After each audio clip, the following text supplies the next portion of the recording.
Okay, everybody ready? Good evening, everybody. I'm Ralph Shaheen. Welcome to the 2023 West Coast Stock Car Motorsports Hall of Fame.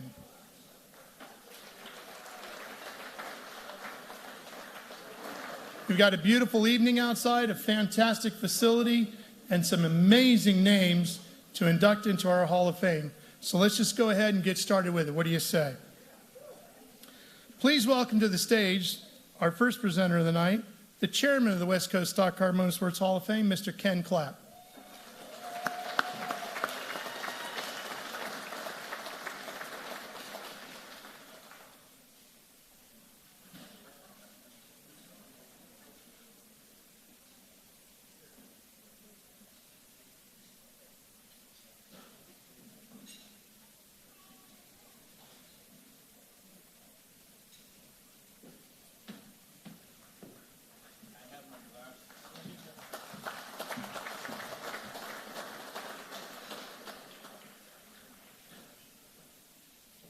For those of you that were here last year, you remember I didn't have my glasses. I've got them this year. Thank you, Ralph. Welcome, one and all. God, it's so neat to see so many old friends. It's wonderful, especially when you get old like this. As we enter our third decade, there are several updates I'd like to give you concerning the Hall of Fame. We have many, many loyal supporters. I'm going to share with you a few that have really gone above and beyond in recent years. First, Carlos Vieira, the founder of the Philanthropist of the Year Award and the writer of the book, Knocking Doors Down. A book about his life from bad times up to the best of times today, and a true focus on helping others that have not been so fortunate. Carlos is the driving force behind the Madera Speedway Late Model Junior Series with his 5150 initiative. He has seen many, many young men and women grow to much greater heights and continues to do so, and plans to do so, for years to come. Many are with us this evening.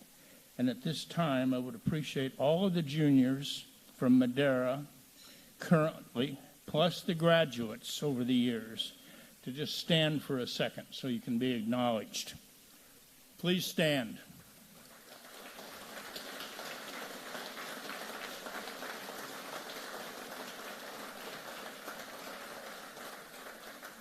Thank you. Several years ago, Carlos launched the Philanthropist of the Year Award. Mike Curb was our first recipient, and last year, Speedway Children's Charities. We will recognize this year's honorees later this evening. Carlos and his wife, Asia, are not only good friends, but extremely conscious of those who might benefit from their wonderful outlook on life and perhaps not quite as fortunate. Many years ago, I had the pleasure of becoming friends with Curtis Francois, the owner of Worldwide Technology Gateway in St. Louis, actually in Madison, Illinois, right over the bridge. Curtis saw the value in the West Coast Stock Car Hall of Fame and stepped in a big way to become the title sponsoring presenter of our hall. He isn't with us tonight. They're having a little race over in France, and he got invited to that. So he's at Le Mans right now. He'll be here next year. He extends his regrets, his thank you to those that support the hall.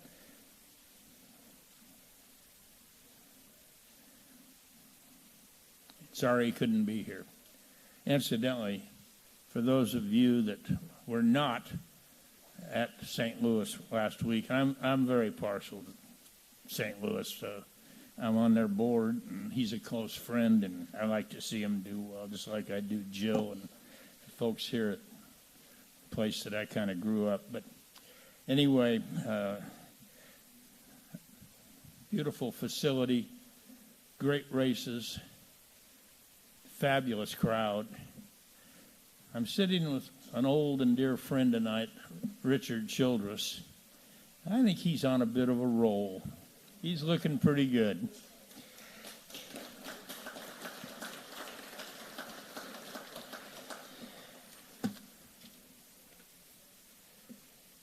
The Hall's charitable gifting has now exceeded $800,000 in just 5.5 years. And by the spring of 2025, we will surpass $1 million, maybe sooner. Not possible without all of you in this room tonight, many that aren't anymore with us. Sincerely, really appreciated.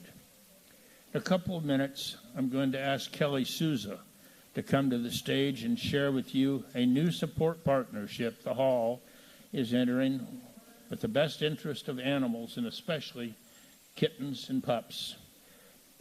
Before I ask Kelly to come forward to share a quick overview of what we are doing, I want to personally tell you a story that started 72 years ago and involved a 12-year-old boy by the name of Ken Clapp. I would not be standing here tonight were it not for what I'm about to share with you. On October 7th, 1951, my parents and I went to church and then drove to Stockton, California. Suits, ties, hats, the whole works. It's the way it was in those days. For a 100-mile stock car race. 26 years later, that kid, 12 years old, ended up owning part of that racetrack. But that's irrelevant. That race was won by Hall of Famer Ben Gregory in an Olds 88. The car was prepared by Hall of Famer Kaz Kinsella, and that day changed many lives. A year ago, I received a phone call from a gentleman who wished to purchase 2 tickets for this dinner. I took care of his needs, and at the end of the conversation, I asked him if he'd ever heard of Kaz Kinsella. He quickly replied that was his grandfather. In the winter of 1954, I falsified an ID card, used my dad's white talcum powder in my hair, didn't shave, and I didn't need to that often anyway, and got a NASCAR mechanic's license at the age of 15. The 1955 Grand National West Series, Kaz Kinsella's car won with Hall of Famer Danny Lentner driving it. He brought me aboard as a flunky, parts washer, floor sweeper, right front tire changer eventually.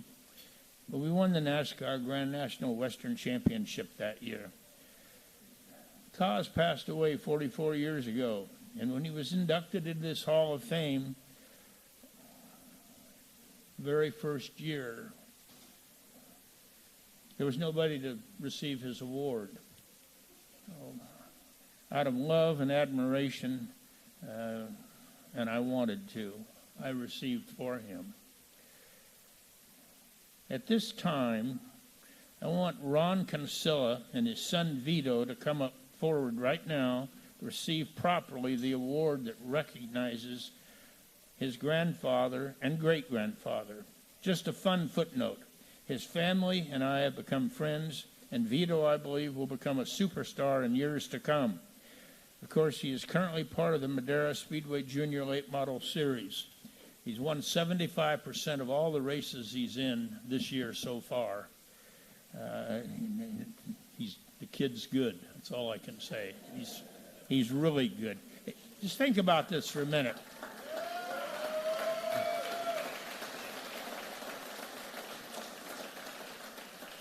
He might be the best-looking guy here tonight. But seriously, and I am very serious, just think about an 11-year-old going into a corner 120 miles an hour.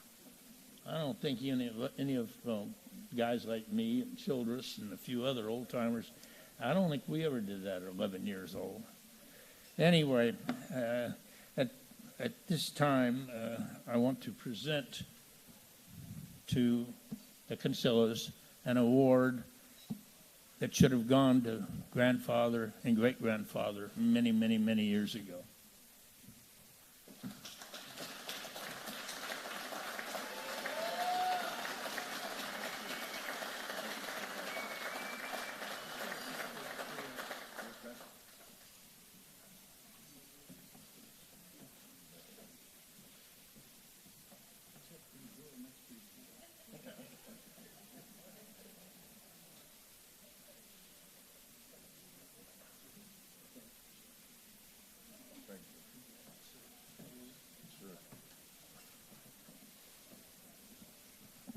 I'd like to thank, Ken Clapp and the Hall of Fame here for preserving the history of the sport. I mean, without it, Vito and I wouldn't really know as much as we do about our grandfather and his accomplishments. So it really means a lot to us. Since we met Ken last year, he's taken us on rides, showing us the original shops, showing us so much history that I wouldn't have known had it not been for this Hall of Fame. So it means a lot to us. I greatly appreciate it. And thanks for the award. It'll fit well with all Grandpa's history and his pictures and so on. So thank you.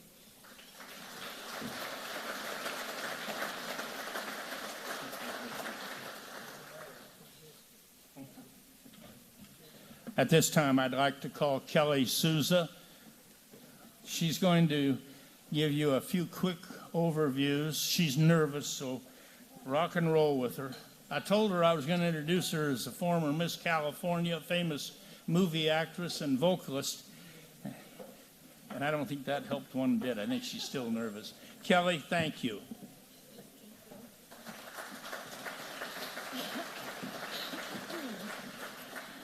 Hi, everybody. Thank you. I'm not going to do a speech. Nobody wants to hear a speech. I'm not going to give a bunch of statistics. I think everybody in this room knows that animals are a part of our life. We all support rescues. We support humane societies and shelters. But what we really need to do is support the notion of spay and neuter. You guys have such a wide audience. You're racetrack owners, you're Hall of Famers, superstars. We can get a word out that spay and neuter is the only way to get out of animal overpopulation. We lose 1.5 million dogs and cats every year to euthanasia and shelters.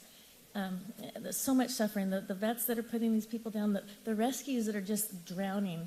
We can make a difference by just educating, advocating, and using our influence to be humane and show compassion to dogs and cats. It sounds crazy, lots of things going on in the world, and I'm talking about dogs and cats. But, there are pets. We love them, and there's a better way. We don't have to see so much suffering. I'm so honored that Ken has taken this initiative very serious with me. I'm honored to be in front of you guys tonight. Thank you, Ken, for pioneering West Coast auto racing. Matt, Kevin, and Kurt, you guys, are superstars of our series. You're what gives our series the name. We ran the ARCA series. We were the Southwest Tour. We ran with Matt. Congratulations, Matt, on your induction. And I just want to thank all of you guys. If you could follow possibly our Instagram. We're on probation right now, pending the name approval. But my Instagram is Wife in the Fast Lane. Our race team is Central Coast Racing, and I would encourage you to repost some of the things I put out. You guys are big names. You're big influencers, and we can make a difference. And I am grateful to Ken for this opportunity, and I can't wait to work with him.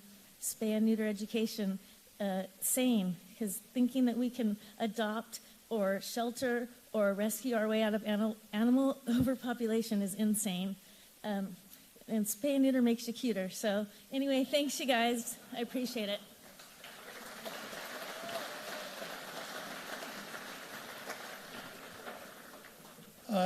Ken, I got word from Steve Phelps, who is here, president of NASCAR, is here with us tonight.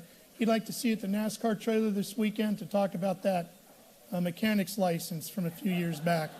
So you might want to stop by and check on that. How about that? Faked his way through his first license. Love it. Okay.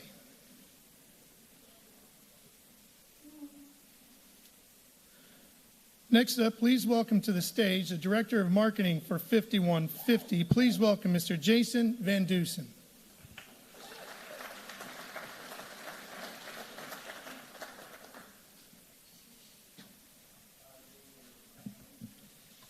Good evening. Everybody having a good time so far? All right, excellent. My name's Jason Van Dusen. I'm with 5150 and the Carlos Vera Foundation. I'm here tonight to share with you a little bit about our next award, the Knocking Doors Down Philanthropist of the Year. In life, there's walls, and I know you'll all get these puns.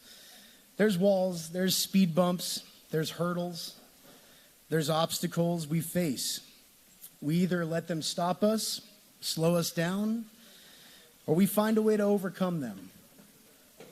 Life isn't just a straightaway that we can just sit back, close our eyes, hit the gas and go. There's turns, there's corners, there's other drivers on the track. We have to steer, we have to navigate. We have to work hard, and we have to overcome some of these things sometimes. See, at 5150, we believe in pushing ourselves beyond our known limits, to break down walls, to overcome any speed bump or hurdle. We tune out the ones that say it can't be done, and we focus on the goals that we set. Carlos Vieira, the founder and owner of 5150, KDD Media Company, and the Carlos Vieira Foundation, as well as the author of Knocking Doors Down, which, by the way, is available. If you haven't gotten your copy and read that book, it's amazing. Pick it up in the lobby there. He's reached success, but it hasn't stopped there. You see, he continues to push himself. He continues to work hard. He continues to break down walls. But what's amazing about reaching your goals is you get to set new ones. And at the same time, you get to help others reach theirs. That's what this award represents. We look to encourage individuals and organizations to live this type of mentality, this lifestyle. In a world that feels like we're fighting against each other rather than for each other, we want to shine a spotlight on the ones that are lifting others up and lending a hand every chance they get. The ones living the madness. The ones knocking doors down.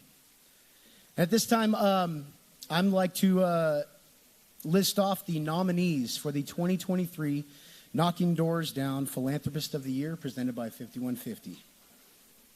Kurt Busch Foundation, Kevin Harvick Foundation, Jimmy Johnson Foundation, Tony La Russa's Animal Rescue Foundation, and Steve Mariucci Family Foundation.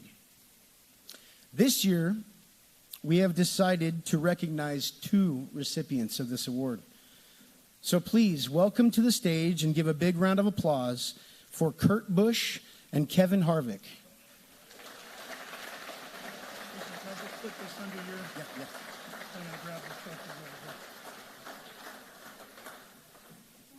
Now, while they're heading up here, I'm going to go ahead and just read a few notes about these 2 gentlemen. Kurt Busch Foundation. In 2022, the foundation, with the assistance of 41 NASCAR Cup Series drivers, Blue Cross Blue Shield of North Carolina, raised more than $100,000 for the 2nd consecutive year through its Window of Hope program. The funds directly benefit the Charlotte, North Carolina community through Atrium Health Cancer Institute's Project Pink, which was established to increase access to life-saving mammogram screenings for uninsured women in the local area. Earlier this year, the National Motorsports Association recognized the 2004 NASCAR Cup Series champion as its 2022 Pocono Spirit Award. Busch twice was the NMPA's quarterly winner for his work with Windows of Hope and the nonprofit Veteran Tickets Foundation, through which he donates tickets allowing veterans to attend NASCAR races. The Busch Foundation Vet Tix partnership began in 2019. Kevin Harvick Foundation, a former high school wrestler, Harvick values education and understands the difficulties families may face in providing for their children's education.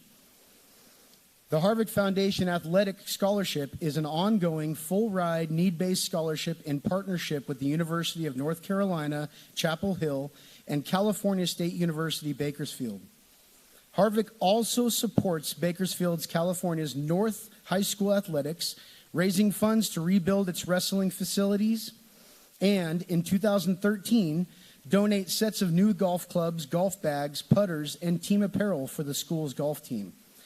Harvick's organization also partners with the Cal Ripken Senior Foundation, which uses baseball and softball themed programs to help build character and teach critical life lessons to undeserved youth residing in America's most distressed communities. The Kevin Harvick Foundation funded construction of the Kevin Harvick Youth Development Park in Greensboro, North Carolina, a second park in Harvick's hometown of Bakersfield, California, and Jake Owen Field in Vero Beach, Florida. It is our pleasure to congratulate you guys and present these awards to you. Thank you so much.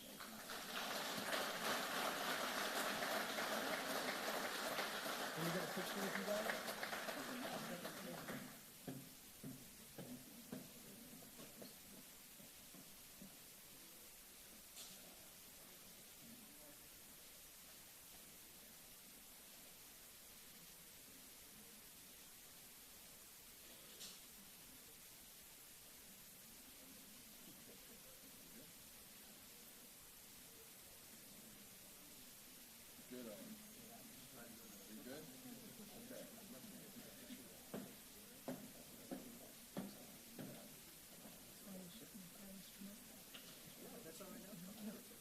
Carlos, could we get you up here? Carlos Vieira? Where's Carlos? There he comes.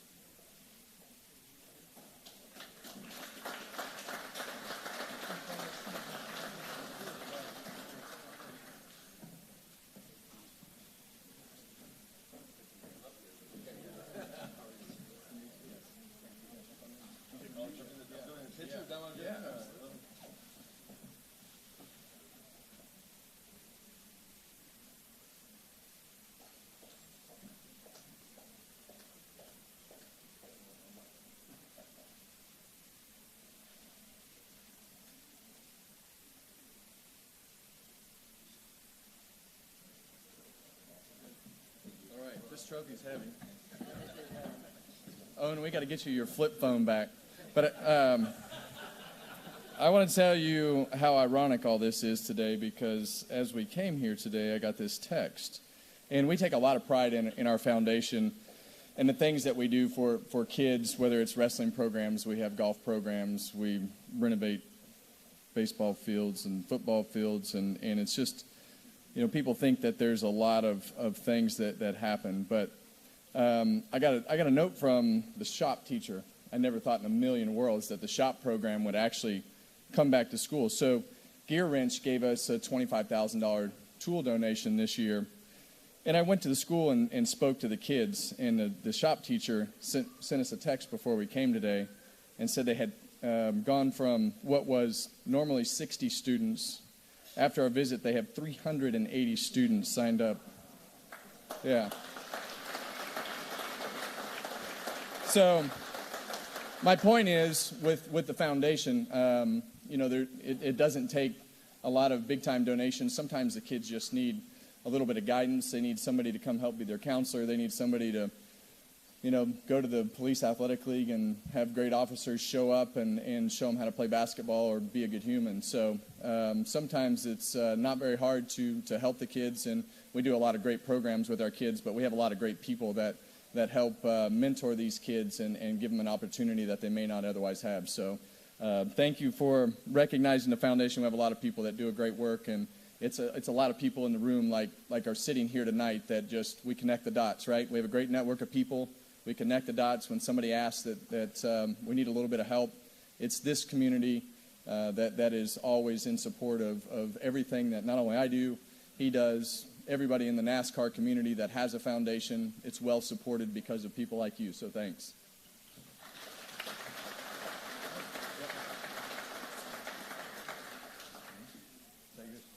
So it is? I was just trying to help, trying to be a spotter. I'm not a good spotter. No, this is a really nice surprise. Thank you. There's so much that can be said. I'll try to keep it short to two of the main foundations that I focus with, and that's vettix.org. That's to bring our military to the racetrack. Any active service member can get a ticket through their program. And a bunch of the racetracks have donated extra sponsors with Monster Energy, with Toyota, with 2311, with, again, our community that helps push it to make it bigger. My first trip to Walter Reed Medical is what started all that, to see our men and women who have served. And their legs are blown off, or their arm isn't going to work the same and they need prosthetics, or they're struggling with PTSD. That was really my encouragement, or what my rude awakening was of, well, heck, I got a pretty nice job and I get to go around the racetrack and live a really nice life. But these men and women have sacrificed and put everything on the line.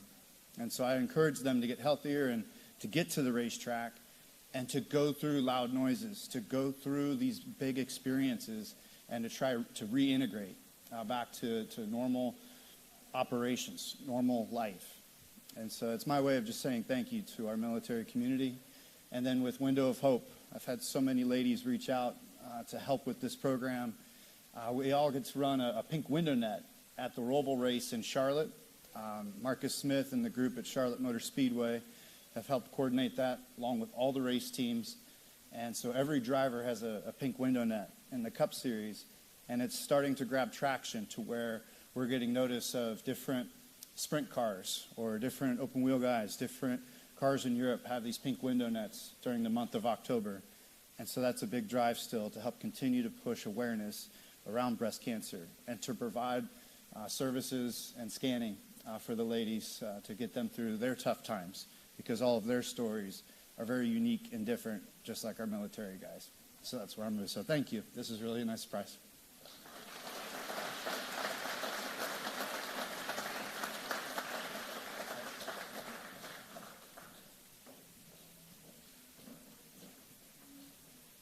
Well done, guys. Well done. I know you all have started eating, and that's fine. I just ask if you would, for right now, just please put your fork down just for a second as we get ready to say our prayer. Please welcome to the stage from MRO, Billy Malden.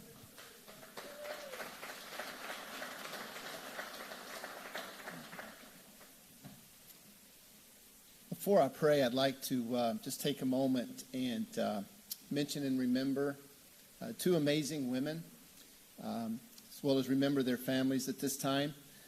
Robin Richard and Mandy Jackson. And as we go to prayer tonight, I want to just ask you to join with me in remembering their families and their loved ones in our prayers. Father, as we bow our heads tonight, Lord, and we thank you for this evening and all that's going to be celebrated here going forward. Lord, we do pause and just take a moment to remember these families, the loved ones. Lord, we ask you to be with them and to comfort them in the days ahead. Father, as we enjoy the food and the meal, Lord, and we give you thanks for those that have served and prepared it, Lord, tonight, and we ask you to bless them as you bless the food.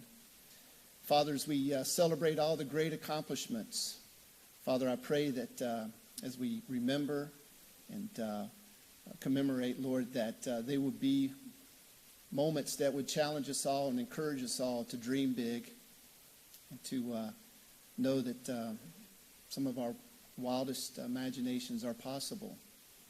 Lord, just I pray that your peace and your presence would just be with us all. It's in your holy name. Amen.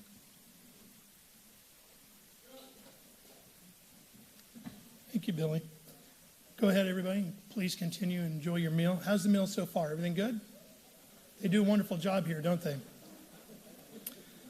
Well, I know we all get to go to a lot of great races around the country, and for some of us around the world. Hopefully some of you were there with me a couple of weeks back for the 107th running of the Indianapolis 500. If you were witness to one of the truly great races in the history of that remarkable facility. You know, they call it the greatest spectacle in racing, but I truly think they should just say the greatest spectacle in sports, or maybe just the greatest spectacle, period, because that's what it is to me. It is an amazing, amazing day. If you haven't been, you owe it to yourself to experience a day at Indianapolis when they're actually running the Indy 500. I promise you, you will not question whether or not it was a good choice. Please welcome to the stage now the president of the incredible Indianapolis Motor Speedway, our good buddy Doug Bowles.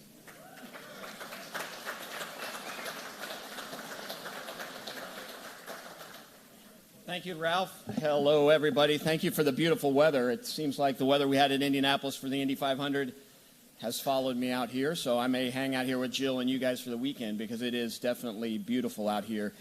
To Brent and Matt, congratulations on being part of this historic Hall of Fame. To Kevin, who's won at the Indianapolis Motor Speedway 3 times, thank you. I know I'm not your favorite guy because I switched from the oval to the road course. Someday we'll go back to the oval, and I'm going to have you as a pace car driver or something to make up for it. And Kurt, you became my NASCAR current hero when you decided to run the Indy 500. The way you embraced our fans and the event and the challenge of doing 2 races together, and the way you ran up front and were so fast that entire month, I just really appreciate it. And then getting to know you and how you care about your fans and you care about our community, appreciate that. So congratulations to you as well.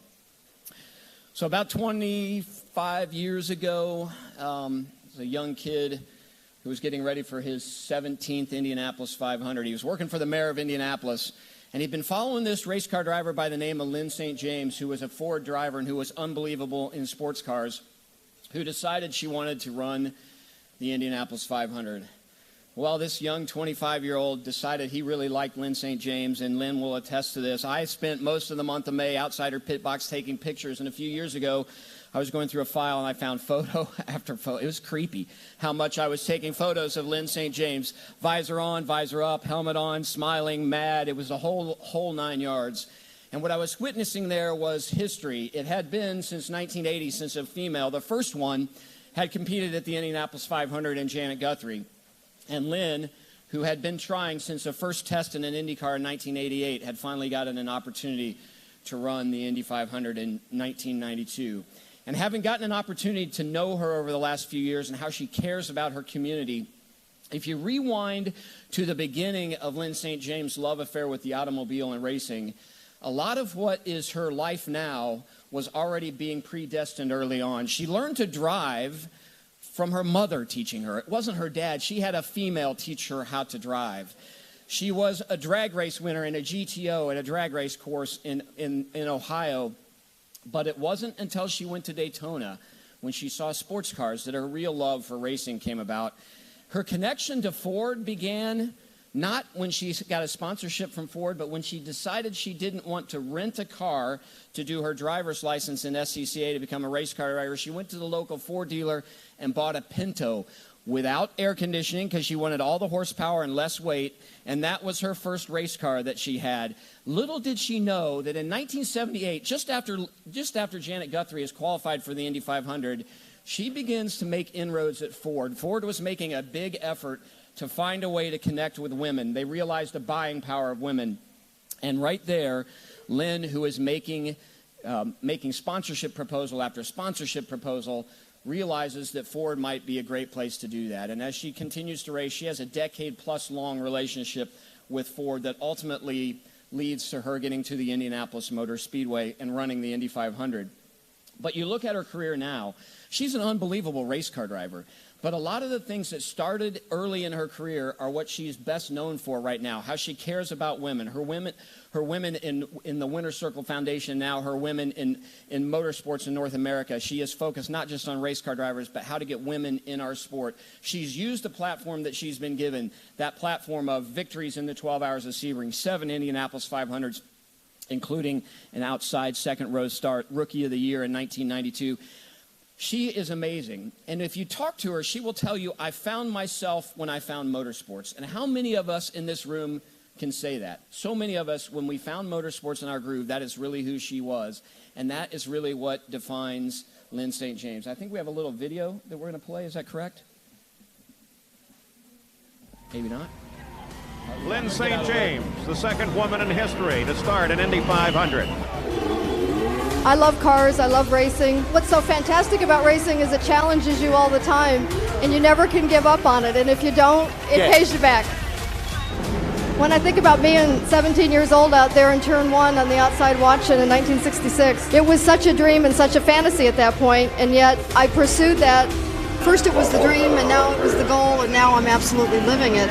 It's an absolute honor to be in the field at the Indianapolis 500. Spectacular performance today by Lyn St. James. Lyn St. James sees the checkered flag. Lyn St. James has received the 1992 Rookie of the Year award. So we think of Lyn a lot for the things that she's done as a female race car driver. In fact, She ran a stock car at Talladega, was one of the first women to go, actually the first woman to go over 200 miles an hour in a closed circuit, not just in a stock car, but also at the Indianapolis Motor Speedway. But it really isn't that she's a female race car driver. She's an unbelievable race car driver, and I'll give you two great examples. In 1992, when she was Rookie of the Year of the Indianapolis 500, she had to beat people like Paul Tracy and Jimmy Vasser, who would go on and win championships and races in IndyCar. Johnny Rutherford didn't even make the field that year. Three-time Indy 500 winner. Lyn St. James qualifies and wins Rookie of the Year. In 1995, Roger Penske misses the Indianapolis Motor Speedway with Emerson Fittipaldi and Al Unser Jr. Lyn St. James gets in a car the Thursday before the last day of qualifying, gets a few laps in before it rains, runs a little bit on Friday, and on Saturday puts a car in the field and qualifies for a race that Roger Penske, the captain, could not make. She's an unbelievable race car driver, and while racing, she may have found herself when she found racing. Lyn, we found racing when we found you. You have been unbelievable for our sport. I'm so excited. I'm humbled that you asked me to make these comments on behalf of you.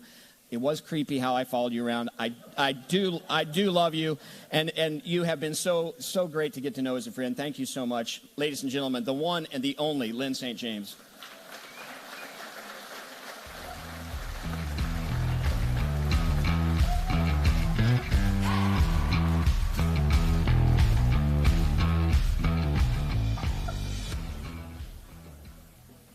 I had no idea you knew that about me. Oh, my heavens. So I am so humbled to be here. I don't know why I'm here, actually. To be mentioned with the accomplished racers, Kevin, Kurt, Matt, and Brent, and all the other inductees that are celebrated in this West Coast Stock Car Motorsports Hall of Fame. And thank you, Doug. You would tell me that you kind of were creepy about me, but I never, because you were always around and celebrating all the drivers, I never really knew you knew that much about me. And I want to congratulate Ken Clapp, who had the vision to create this important organization, which now has a home, I understand, in Paso Robles, California. Hall of Fames are hard to come by, and sometimes they're created, and yet they don't have a home. And so I really congratulate Ken to be able to do that. I've often been asked about how I did get involved in racing, and the simple answer is I just like to drive fast. But I quickly learned that becoming a race car driver takes a lot more than driving fast. And so I buckled down and I tried to learn all of the other things, about suspension and about aerodynamics and all the things that you have to know beyond just being able to drive fast. But it helped, I have to admit, to like to drive fast when you go to tracks like Daytona, Watkins Glen, Le Mans, and Indy, which are some of my favorite tracks. I love Indy. I absolutely love Indy. It has 4 corners, and each one of them are different, you guys know. But it is still about going fast and feeling the car. But it's really not, for me to have a career in this sport, for any of us to have a career in this sport, really, it isn't just about the need for speed. If it wasn't for the people who said yes, who lifted me up and opened doors, that I wouldn't have had a career in motorsports if it hadn't been for those people.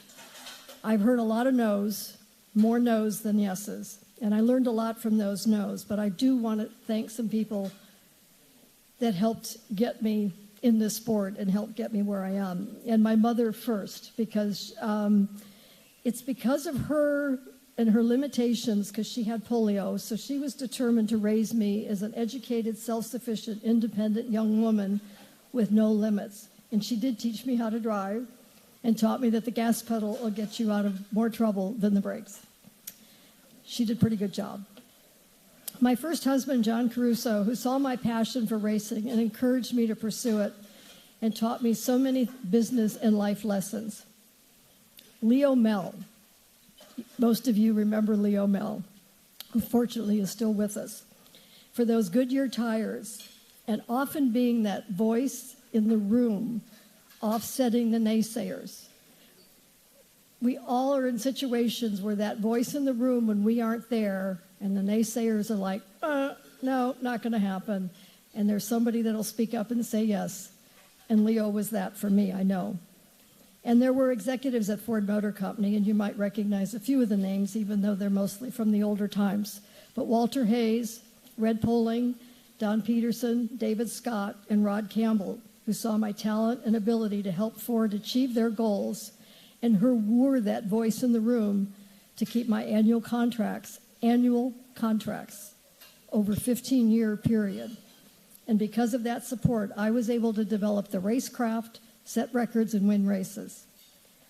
Carrie Rozelle, the wife of the former NFL commissioner, introduced me to W.R. Howell, the then chairman of JCPenney, who saw the value in supporting women in sports and utilized my Indy 500 Spirit of the American Woman campaign as a benchmark for advancing women executives at JCPenney.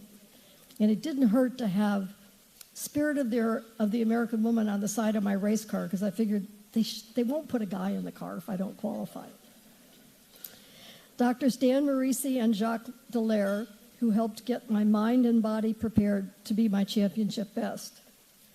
And John Gorsline for making important introductions that enabled me to race at the 24 Hours of Le Mans in 1989, which of course this weekend is celebrating their 100th anniversary. And for introducing me to Dick Simon. Dick Simon, an extraordinary human being, is not only the team owner who gave me the opportunity to test and then race in the Indianapolis 500 7 times in 15 IndyCar races, but Dick is a great teacher and a mentor and a motivator and a great human being. In his 50-plus years of racing, first as a driver and then as a team owner, Dick has given more drivers and crew members the opportunity to compete at the top level in motorsports than any other person. Billie Jean King, for being such a powerful example of how to take a community of committed people to make a difference in the world, and for inspiring me to take action to make a difference for others in the sport. That inspiration led me to create my driver development program in 1994. Over a 20-year period, we worked with over 230 female drivers in 7 countries, from 7 countries in 33 states. And Billie Jean also taught all of our athletes, if you don't know your history, you don't have a future. And that's when I really started to pay more attention to the history of the sport, because I definitely wanted not only for me to have a future, but for others. And I need to thank my former teammates, Scott Pruitt, Tom Gloy, and Pete Halsmer, many of those, or 2 of those I know that are in this Hall of Fame, who taught me much, but they wouldn't teach me everything they knew. It was like they could give me tips and they would, give me support from time to time. They set the bar high, but they just left the rest of it I had to figure out on my own. I've driven a lot of people crazy and am known for my persistence, but I didn't know any other way of how to achieve goals. I always had 1, 3, and 5-year goals, which were constantly being revised because I learned that to achieve my goals, it required other people, and that those other people more than likely had their own agendas. But I always felt it was important to have a personal vision and a roadmap of where I wanted to go and how to get there, and how to encourage others to work with me. It's very hard I call our sport, it's a hybrid. You're an individual athlete, you get in that race car by yourself, but you can't get success in this sport by yourself. It takes a team, it takes a crew, it takes a community. And that's a very difficult, I think, when other athletes that are individual athletes, they know that they have to prepare to be the best that they can be. They have coaches and trainers maybe, but it's still, they got to deliver the performance. But, then there's team sports, so we just have that hybrid. I will continue to keep the wheels turning for women in motorsports in the automotive industry with the newly formed Women in Motorsports North America, WIMNA. It's the culmination of my 40-plus years in this sport, building relationships and continuing to learn what was needed in the industry and then to see how I could help to see it grow. And thank you, Ken Clapp, for being one of the first donors to Women in Motorsports North America. We have an annual summit, Women with Drive, which will take place November 7th and 8th this year at Phoenix Raceway. Please check us out and sign up. I want to leave you, though, with one request, which is when people come and ask for help, that you say yes. It's so easy to say yes and not do anything, but to say yes and to also be that voice in the room to support somebody that needs that support when maybe they aren't there to speak for themselves. If you do those two things, we can help grow the sport and help things happen for other people. Thank you very much for this honor.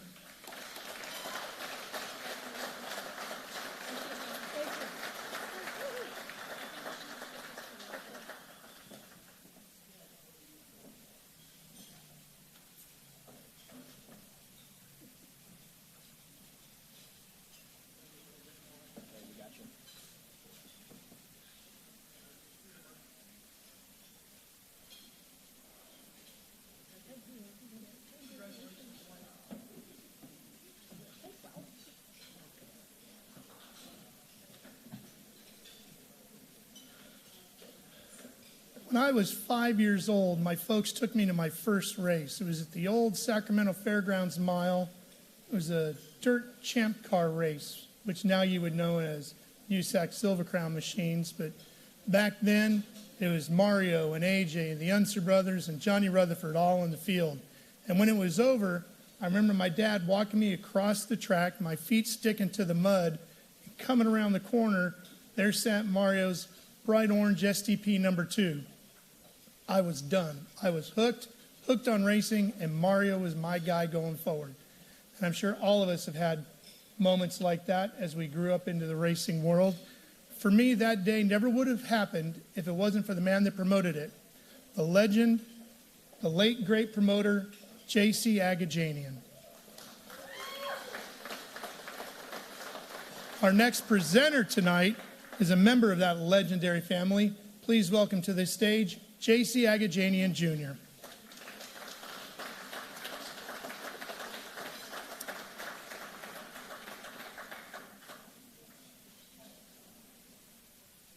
Here he comes.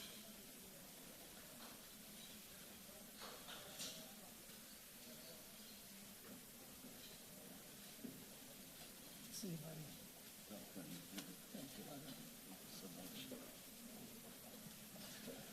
Good evening.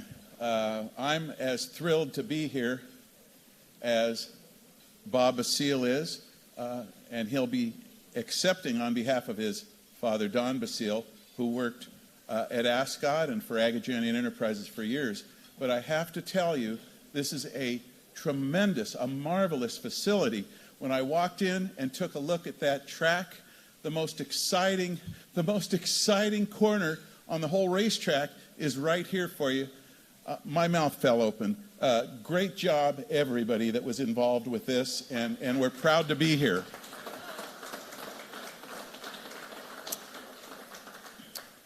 This evening, we're going to be inducting Don Basile into the West Coast Stock Car Hall of Fame. And it's my pleasure to be one of the inductors. And Bob Basile is going to be receiving on behalf of his father, as I mentioned. And it's just an honor to be chosen. We've been here in this area promoting races, not necessarily right here, but I've been right here enjoying the racing. And one of the great things about this track is I don't have to work it. I could come and watch the races. It's a lot of fun, and it's a lot easier to come to a racetrack and enjoy the races besides being a promoter of the event. Is this what I'm going to be giving Bob? Oh, never mind. We have one of the girls. They all shopped at the same place. Did you notice they're all in the black outfits? I didn't get the memo, but yes, will you bring it over? Thank you. And let me stand by with that. On behalf of the West Coast Stock Car Hall of Fame, Bob, I'd like to present this to you, and we're just excited to be a part of this. Bobby? Thank you, Jay. I'll get his ring as well. I'll have your ring as well. Okay.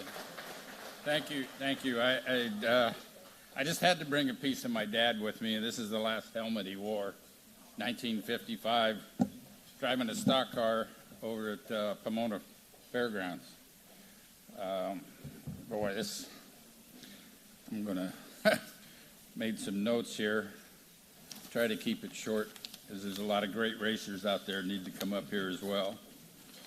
But first of all, hello everyone. I want to really thank Ken and Ralph and the board for bestowing this great honor on Dad, especially Kerry Agajanian, Tommy Hunt, Mike Kerb, Harold Osmer, for inducting Dad with such a great group of racers as the 23 inductees.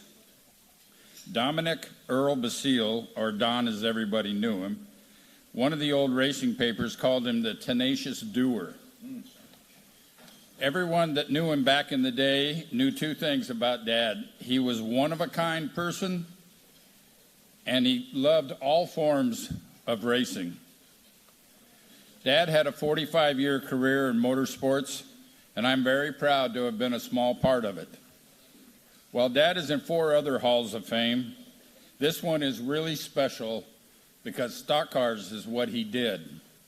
He was the first 1947 stock car champion after World War II, driving a 46 Mercury. Now, he would be the first to admit that he was really just a mediocre driver. He was already 31 years old when he started driving, and he was blind in his right eye. So, and that'll probably explain a few things to all of you that he ran into at the racetrack. And for those of you that ever drove with him on the street and he scared the hell out of you, it was him, because everything on the right side, he never saw it. Dad was probably the original race on Sunday, sell on Monday guy, because he had an unlimited amount of race cars on his Gardena used car lot. And many a time, he'd race a car on Sunday, wash off all the lettering, and put it back on his lot for sale on Monday. Yep. Probably a little 90-weight gear oil and sawdust in the transmission, but at any rate. Don't tell him about that, Bob. Hopefully nobody here bought a car from him. But outside of driving, his accomplishments in motorsports are unparalleled. And his career really started with the Agajanian family. As we go back almost 80 years, in the 1930s, he was a young kid racing around the streets, and he met a young businessman named J.T. Agajanian. And to make some extra money, he ran odd jobs for him. That's where he met J.C.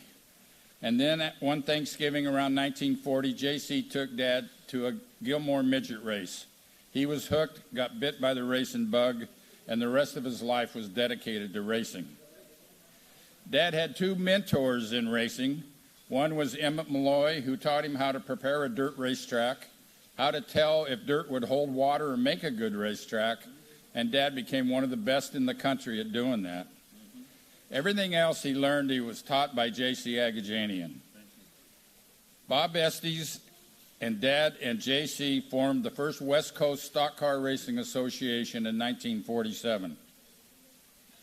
In 1949, Dad became managing director at Carroll Speedway, one of the greatest racetracks just down the street from Ascot. When Carroll Speedway closed to put 190 through the north turn, Aggie took Dad on as a partner in Agajanian Enterprises, and the two of them for the next 20-some-odd years would organize some of the greatest races in the country, sometimes 40, 50 in a year, without a main home track to call their own. They also did Daytona Speed Week in the early 60s. A little funny story I'd like to tell about Dad and Aggie here is that Dad was always forgetting things. So one time in Sacramento, where Ralph was probably at that racetrack, It's the mile. Aggie asked Dad to do something. He said, "No, you make a note and don't forget it." Well, of course, Dad forgot it. And Aggie says, "Don, I told you to make a note." And he looked at him with a straight face and he says, "Aggie, I did make a note. I made a mental note, but I lost it." That's true. When it came to racing, Dad did it all. Stock car driver, champion, car owner, with drivers like Troy Ruttman, Walt James, and Parnelli Jones. He did officiating, track prep, ticket sales, advertising sales, event programs, trophy girls, him bringing girls out on the hood of his car, the black and white checkered Nash at Carroll Speedway, was legendary. The poor girls hanging on to the windshield wiper or whatever they could while Don was bringing them out to the sometimes 2 and 3 at a time. He was the first to do that. In 1974, Dad and I moved to San Diego to run our own racetrack at Speedway 117. And he quickly made that the most versatile racetrack in San Diego history, developing more than 25 national champions at the track. Jimmy Johnson started his career at that track on a mini bike. And if you believe in omens, the number on that mini bike was number 7. Scott Bloomquist won his first modified championship there at Speedway 117 in 1982. And even our own Tommy Hunt won a CRA sprint car race on that small 5/8 mile. We called it a half mile for insurance purposes, but it was really a 5/8. After Speedway 117 closed to development, Dad went up and helped Johnny Soares at Petaluma Speedway for a few years. Then in 1992, after 45 years, he retired from racing. But his family's 3rd and 4th generations, including great-grandson Sal, who is with us tonight, continued his tradition of organizing the best events in California. The Agajanian family has kept the Turkey Night Midget Race going all these years, going into their 82nd year. And we keep Dad's legacy alive at that race with the USAC Turkey Night Don Basile Rookie of the Race Award. And that award has been won by some of the greatest racers in the country and has a stock car connection, as the very first winner of that award was Casey Kane. And then in 2011, a young guy named Kyle Larson won that award. That's right. And he today is still the only man that won the Rookie of the Race Award one year and the main event the very next year. Did a great job. With Aggie and on his own, Dad would go on to organize over 3,000 events. Now, I say organize because they never liked to be called promoters, because back in the day, promoters were the guys that ran off with the receipts and didn't pay the bills. So we were always the race organizers. I would also like to thank JC and Francie, my better half Patty, my grandson Sal, his better half Jade, my son Robert, and my grandson Nick for helping us celebrate this great award for Dad tonight. And one last thing I close with, something that Dad and Aggie taught me my whole life, is that while we organize the races and pay the bills, you racers, you are the stars, and you are the show, and I applaud all of you drivers. And I want to thank you very much for this great honor. Thank you. Thank you. Well done, Bobby. Where do you okay. Okay. We'll get on either side of you. Okay, Bobby.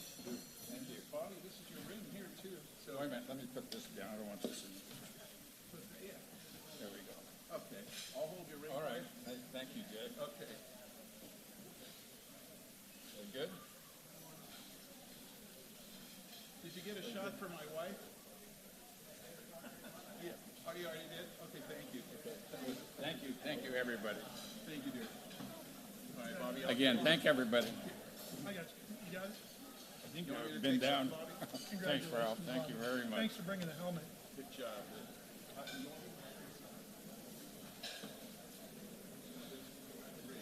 Hey, look at this.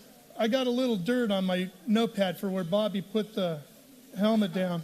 I wonder if that's a mascot. That's Ascot. I'm saving that. Wait a minute. Let me brush it in my pocket here. That's a keeper. Thank you, gentlemen. Thank you for bringing that helmet, Bobby. That is very, very cool. Okay. On to the next one. Win or lose, we drink booze. That was the call to arms of longtime Brent Kaeding sprint car owner Bob Miller. And they did. Boy, did they. They won a ton, and they celebrated long into the night and often early into the morning, especially if sponsor and close friend J.W. Hunt was in attendance. Brent Kaeding was, and always will be the king of California when it comes to sprint car racing. Now, the title of the king of anything gets tossed around sometimes too loosely. Just like the title of GOAT, the greatest of all time. Not everyone can be the GOAT, right, Brent? I mean, we all know it's Jerry Rice of the San Francisco 49ers. It most definitely is not anybody on the Dallas Cowboys. Now, you have to understand a little something about Brent and I on that. I've been poking that bear for years as a diehard 49ers fan, along with the late, great, and deeply missed Billy Albini. Billy was BK's longtime crew chief, and he too loved the Niners. And I'm sure Billy got a big chuckle over that. Now, Brent grew up in Campbell, California, yet somehow became a Dallas Cowboys fan. In fact, that ribbing has gone so far as that when he showed up here tonight, he snuck up behind me, and the first thing he said in my ear was, "Go Cowboys." So, gives you an idea of how that's gone. BK also became a winner and a champion. Of course, he had an outstanding teacher in his father, Howard Kaeding, who himself is a heritage inductee in the West Coast Stock Car Motorsports Hall of Fame and is here with us tonight. Great to see you, Howard. Brent's stats are staggering and impressive, as you would expect from someone who has truly earned the nickname of the King of California. BK is a 13-time Northern Auto Racing Club Sprint Car champion. He won 8 of those prestigious NARC titles in a row through the 1990s and into the early 2000s. He also claimed 13 of the equally prestigious Golden State Challenge titles. BK was just as fast in a midget, winning the biggest race in them all for that genre of dirt racing, Turkey Night at the legendary Ascot Park Raceway. Brent also claimed numerous track titles up and down California, including at the legendary wine country speed plant known as Calistoga Speedway. Over on the coast, in Watsonville at Ocean Speedway, as well as down the valley at the well-known King Speedway in Hanford, California. Kaeding also bagged the highly sought-after Trophy Cup 4 times, along with 3 Dirt Cup titles at the famed Skagit Speedway up north in Washington State. In fact, BK was never afraid to take his helmet bag out of the Golden State.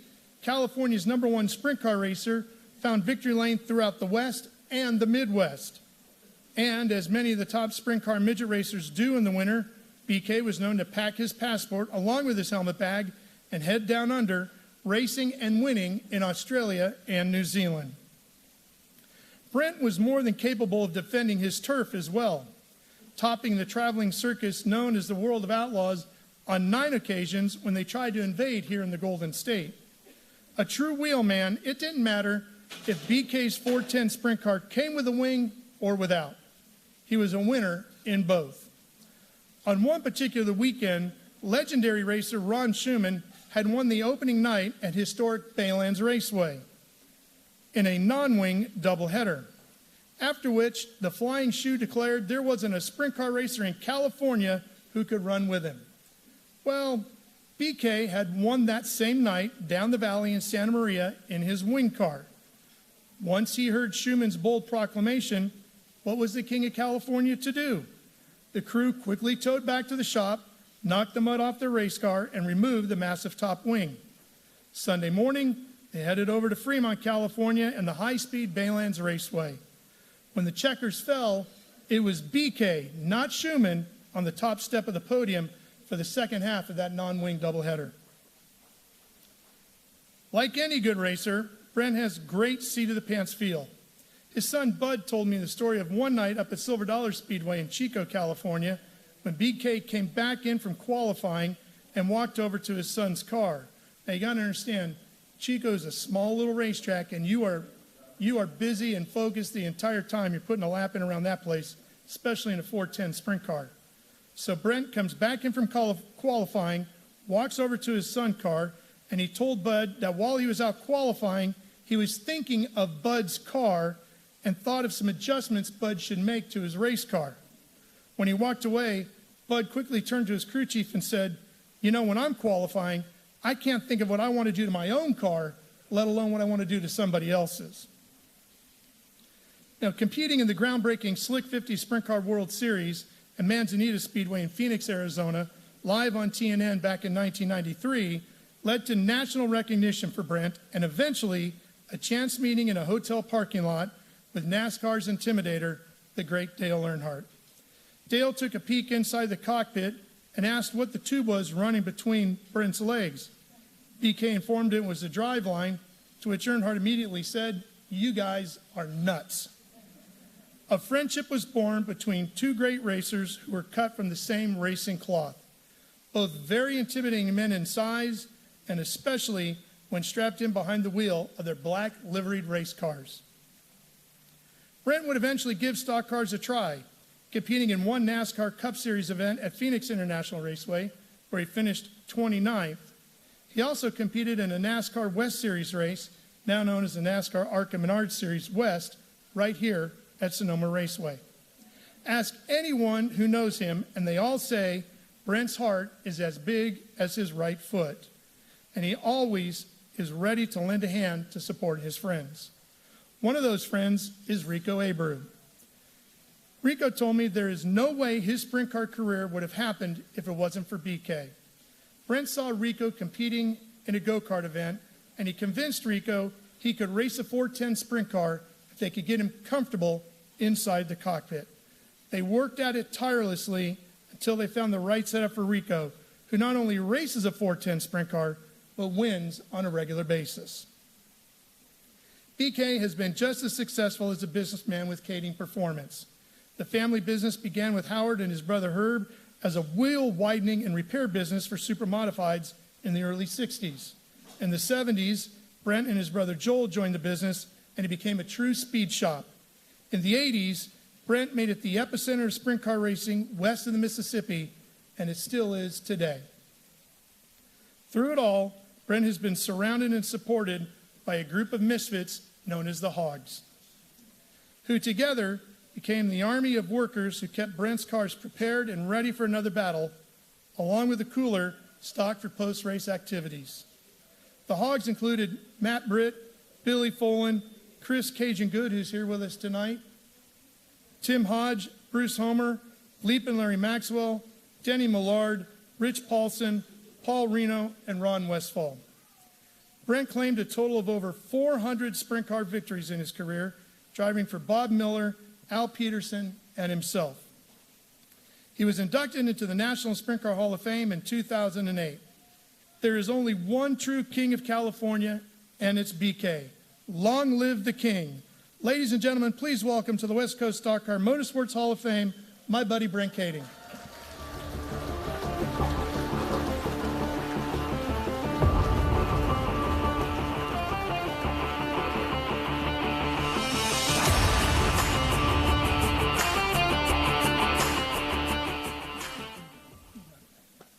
Thank you very much, Ralph. This is a great honor. Okay, bud, later, $100. A great honor to be inducted into the West Coast Stock Car Motorsports Hall of Fame. I can't believe the amazing class that I'm a part of this year. And to look out in the crowd's pretty crazy. Speak up. Somebody turn this up.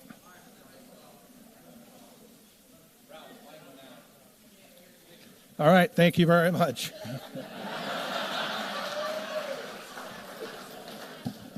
Is it off? Test, 1, 2, hello? Thank God. Hey. What do we got? Just roll? Oh, boy.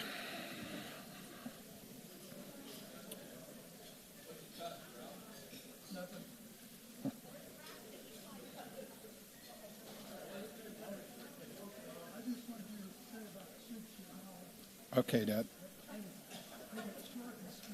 Okay. It didn't work.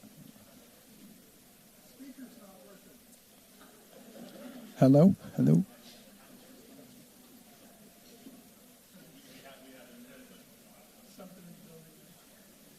Something in the building shut off, so you want me to yell for you? Well, I didn't really have much to say anyways. I didn't prepare much of a speech. what I can say is I feel like the luckiest guy in the room. I had a 40-year racing career that I got to race with my dad that's still telling me what to do up here. And my kids, for those of you get a chance to race with your own family. It's pretty special. So my entire career, I had to compete against him, be a team member of his, and or compete against my kids. So that was one of the most amazing things about the 40 years. The last 30 years of my career, I didn't have to look for... Yeah.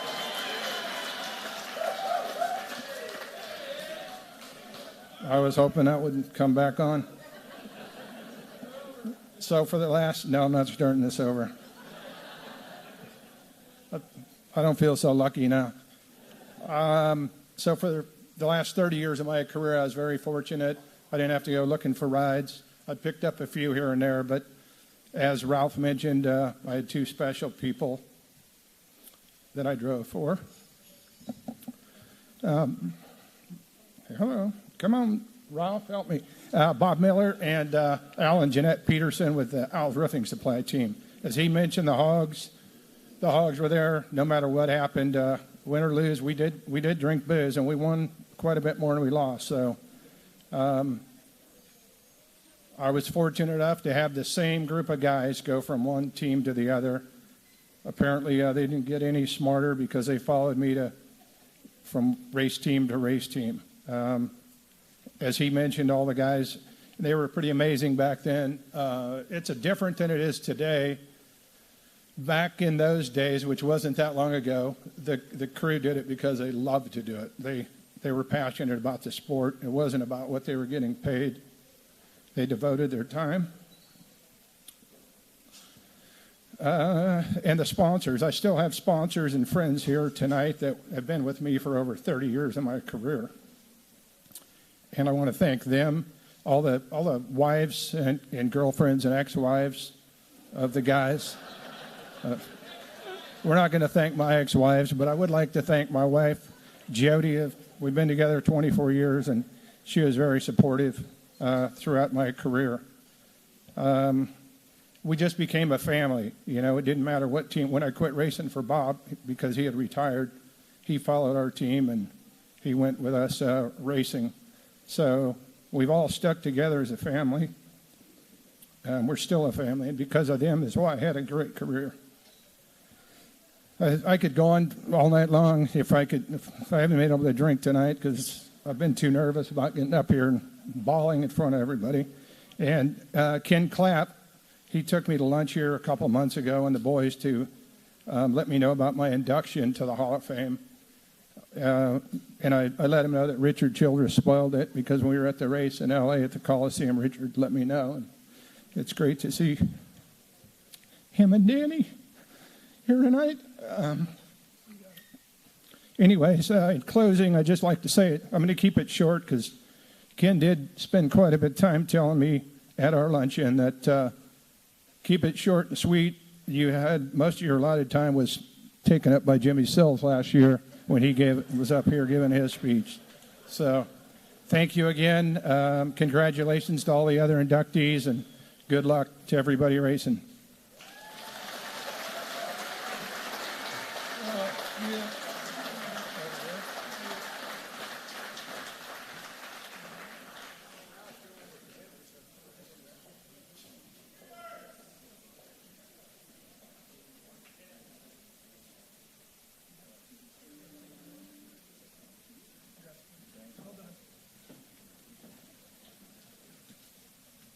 All right, good job, Brent.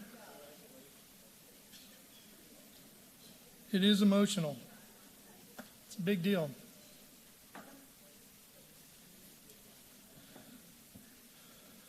All right, our next presenter was inducted into our prestigious West Coast Stock Car Motorsports Hall of Fame just a year ago. Somebody that went wheel to wheel with Brent on numerous occasions. Please welcome Jimmy Sills.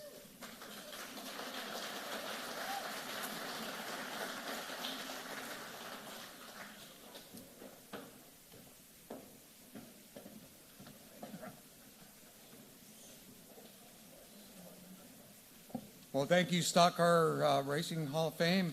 And I'm here to introduce Leroy Van Connet into the Hall of Fame. And Leroy was, he was kind of a hero of mine growing up, you know, and when you grow up in racing, you look at different racers and, you know, and some you like, some you respect, some you hope their car just doesn't start. Leroy was the top two every time, and everybody liked and respected him. In Leroy's 29 years of herding overpowered, twitchy race cars, he amassed 8 NARC championships, including 31 wins at the very tough Calistoga Speedway. And we'll try and get Leroy to tell some Calistoga stories, and I'm sure Brent has a few. In 1977, he won the Gold Cup Race of Champions at West Capitol Raceway against the toughest sprint car racers in the country. It was all the World of Outlaws. And he did it in the Bailey Brothers car. It was a Roger Beck chassis. Then the following year, he finished second. So he beat some of the best. In 1979, Leroy went south to Ascot and beat CRA at their home track at Ascot. That's pretty tough. Those guys were good back down there.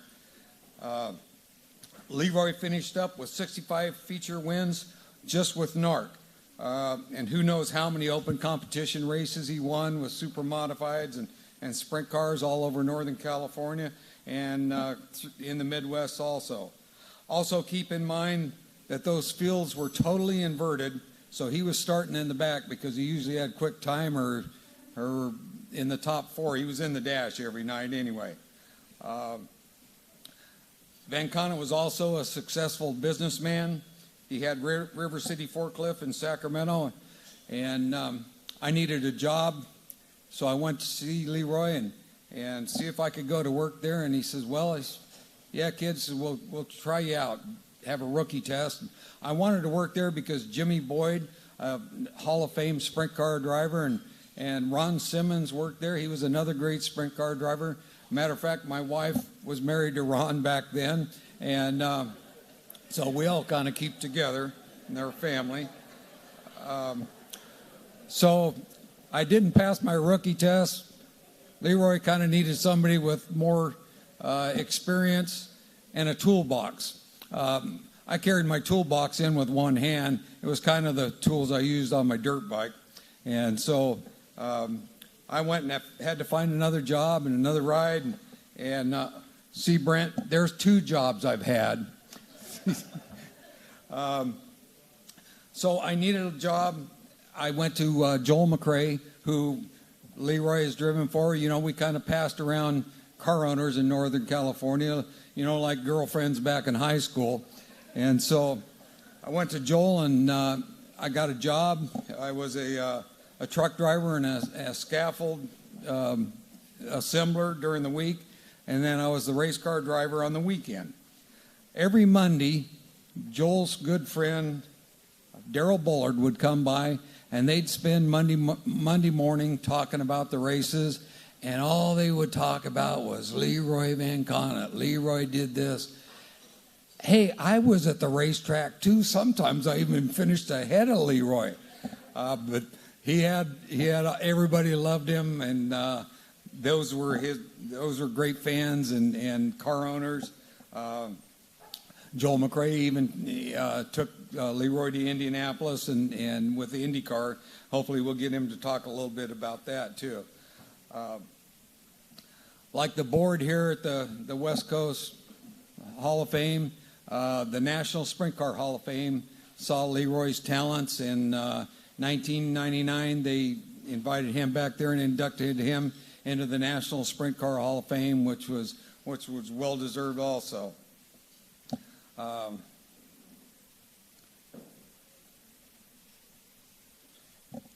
I got to cut it short because Ken said I used up all the time last year, so I'm going to cut it a little short, and we'll bring Leroy up. But it's been said, no matter where Leroy is, he's still the coolest guy in the room.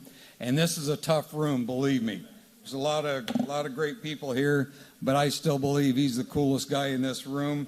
Ladies and gentlemen, please join me in bringing Leroy to the stage for his induction into the West Coast Hall of Fame.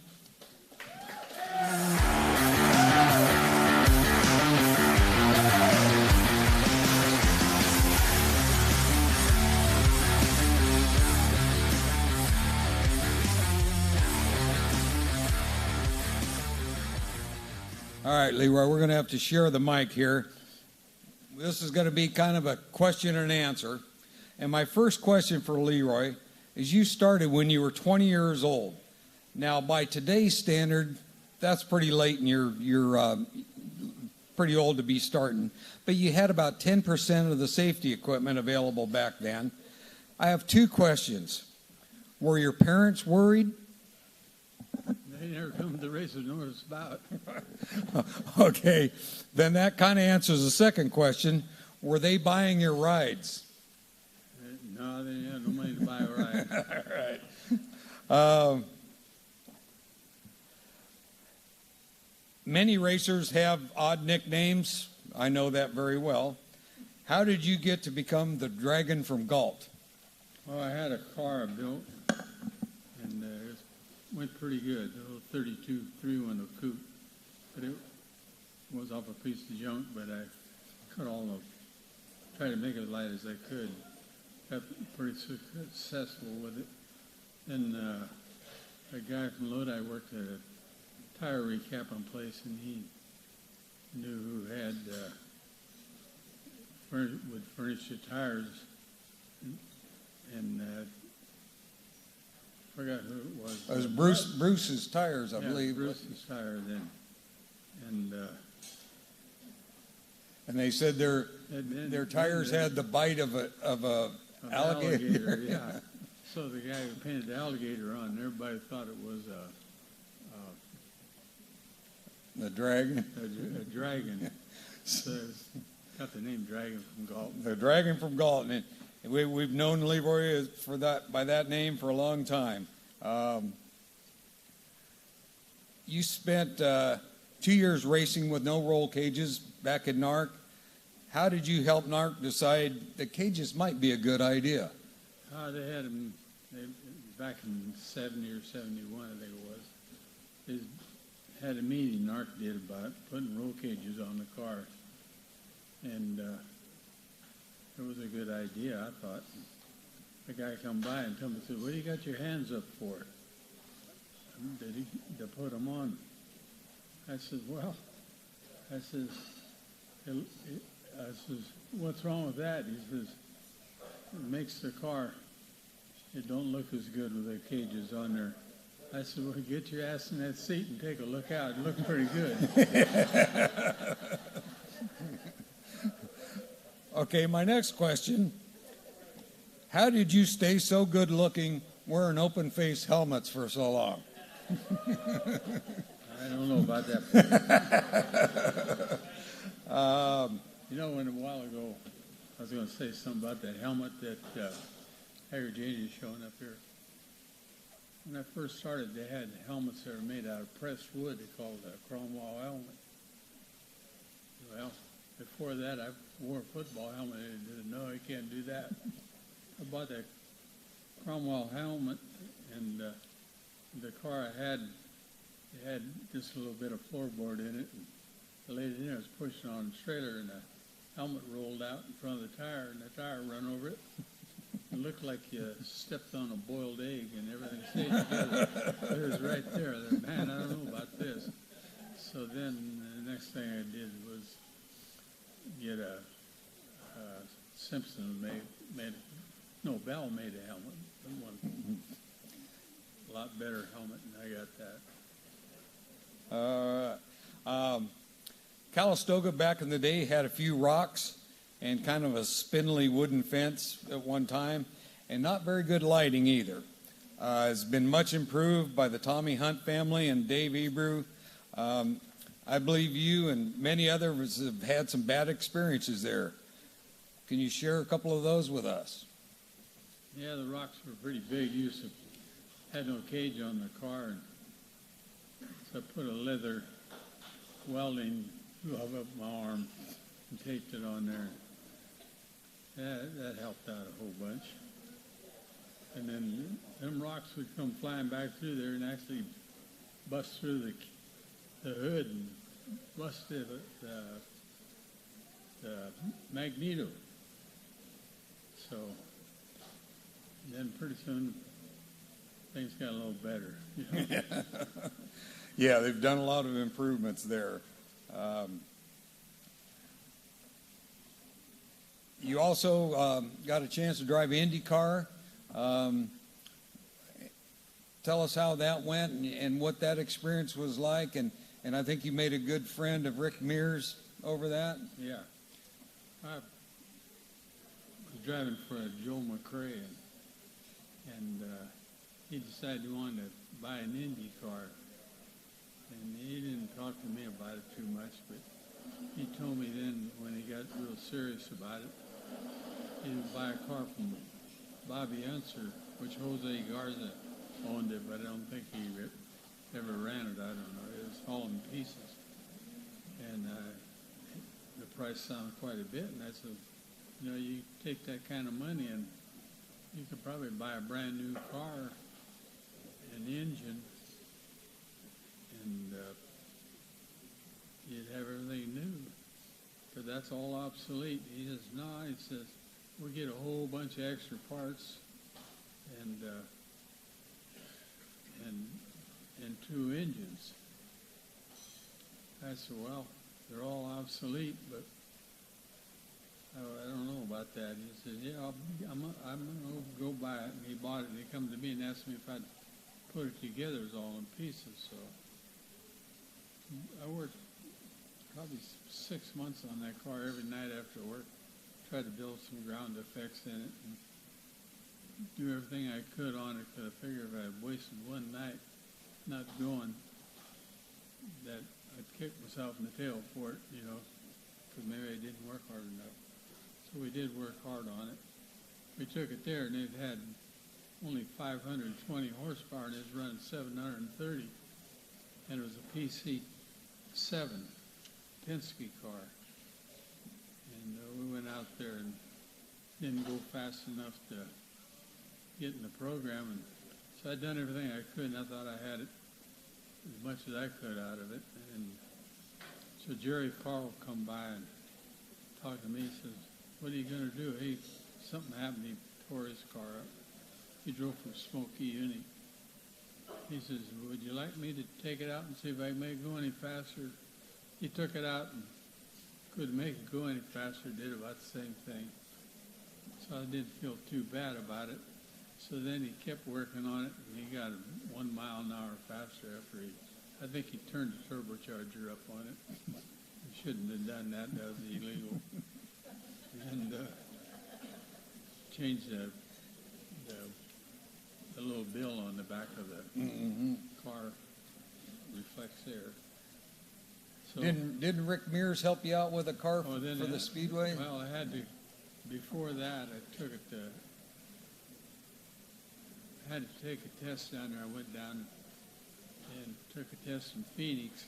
I forgot what the guy's name was, and it was with Chip Ganassi. And so I got ready to go to Phoenix. And we went down there, and we was running good enough to make the program. So I went over to Bobby Unser, and which he got the car from, and I give him the printout of what we was turning, and he said, well, he said, I want to tell you something, buddy. He says, Jesus Christ himself ain't going to make it go any faster. So I felt pretty good about that. So then I went out to qualify, and the guy that was working on the motor says, don't get on till you come off the corner, and there's a big bump there. Well, I did everything he told me to do. I didn't do it until I come off the corner, and when I come over that bump, under a lot of power, it jumped up in the air and turned around. Went in the wall and totaled it out. So Rick Pierce come over there, and he said, what are you going to do? you going to go to Indy? And I said, I don't think so. I said, there ain't enough left here to take to it. He said, you come over and see me after the race. And I did. And he took me over to a place where it was like a lot of racers parked their cars in these buildings. He pulled up the door and took me in there, and he says, I got a chassis here just like the one you got, same chassis, never was used. I said, well, what do you want for it? He said, I don't want anything for it. He said, I want to give it to you. So that worked out pretty good. So I took it home, only had 2 weeks. So I had that. In them 2 weeks, I put everything on the other chassis and tried to build some more ground effects in it, but I couldn't put too much in it. We finished it pretty right, but it was, when it come, it was a little over 2 weeks, but when it come for rookie orientation, you got 2 weeks of it at Indy. So I couldn't make it for that, so I got some letters of recommendation from a few other people, and they accepted it, and I got in there without that. So we went there and just got there about the day they was going to start qualifying. Got a little practice, and that was it. So, But for a guy from Galt to make it to the Speedway, it was pretty good accomplishment. Yeah. There was another story you told me about. I don't know how many people remember Marchbank Speedway. It was 1.25 miles, I believe. it was 1.25 miles down by Hanford. By Hanford, yeah. And they didn't race it many times, but I went down there and hell, everybody went with them wide profile tires. There was a lot of cars there. I think about 200 showed up as run what you brought. Yeah. I took a sprint car over there. I just had them narrow tires on there. I didn't know nothing about the wide profiles. They were the Bite by Bruce No, tires. the ones I had were buck tires. Uh-huh. And so I told the guys, hell, that's all I got. I got to just see if I can make it or not. Not a 200. I qualified 10th fast. In the main event, we ended up getting the 5th. So I figured we done pretty good. We Yeah. had no power steering in it. Not a hell of a lot of brakes, but when you're going that fast, it's 1.25 miles. Yeah. Let off the gas, it's like putting the brakes on just about. So I ran all the way. Made it. Well, The first time I ever got a race car, though, I didn't tell you about this. I was at the race, and I said, man, I told these 2 guys I sat with, I said, you know, I'd like to race one of those one sometime. He says, this guy says, I got a 40 Ford Coupe. It was a really pretty nice car yet, and the motor was blowed up on it. He says, you can take it and do it. I'm thinking, man, this is a sick thing to do. But I chopped it up, and the guy next to me, he said, hell, I got a motor that runs pretty good. You can have that. Put it in there, and dang, it didn't go pretty good. But when I first took it out, I thought I wanted all the weight off from it, so I threw all the shocks away, and anything that went along for a free ride, I thought. I looked like a drunk out there trying to drive it all over the track. Guy come to me and said, what the hell are you doing out there? I said, I just can't keep it going straight very good. He said, man, you need to put some shocks on that car. So I put some shocks on it, started going pretty good. And after that, things kept getting better. But I didn't have nobody around me to ever mess with a race car. I'd do it on my own. Mm-hmm. But I was ambitious then, so I guess that helped. Yeah. Back then, that's kind of what you did. You just built your stuff and let it go.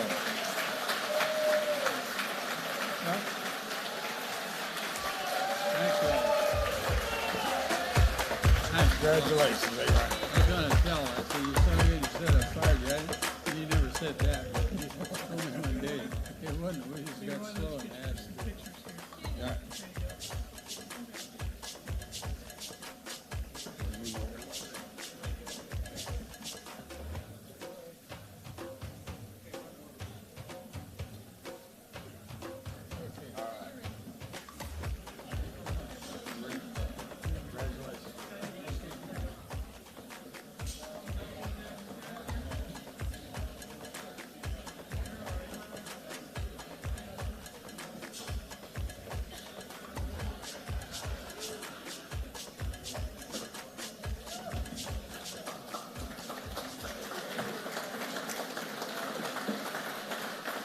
All right.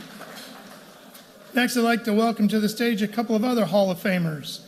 2009 West Coast Stock Car Motorsports Hall of Fame inductee Rick Corelli and 2018 NASCAR Hall of Fame inductee Ron Hornaday.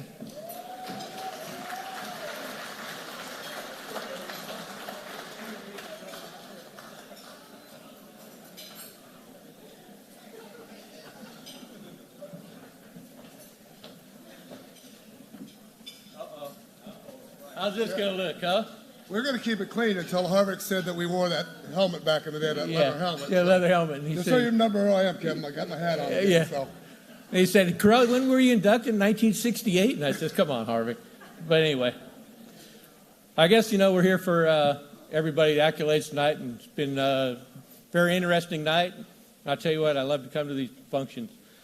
I just want a big shout out to Richard Childress for getting me here today. I had a heck of a debacle with airplane flight. Started very early this morning, didn't make it. Leslie and my wife got together. Richard flew me out here.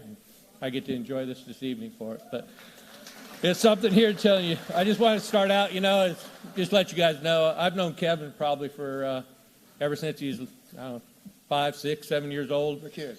He was a kid, basically what it was. And it was one of those opportunities when you knew Kevin, you knew his tenaciousness, the way he was always built, the way he was going to go. He ran go-karts. He started out there. He come. Then, we all seen him go to the Bakersfield days. He always wanted a little scuffle. He'd come out of a car on fire, be a number 6 car. Then he actually drive some of the Spears trucks, moved on. We all know him, what he's done nowadays. But little stories about him going back. He's you see him from one point to the point he is now. I've watched him mature all the way through this whole deal. It's one day I told him, like when I was working for him, I said, one day when you have kids, you'll understand what life's all about. And he used to always look at me and just laugh and smile and say, yeah, what do you know, Carl? You're old anyway. And I said, yeah, you're right, I am old.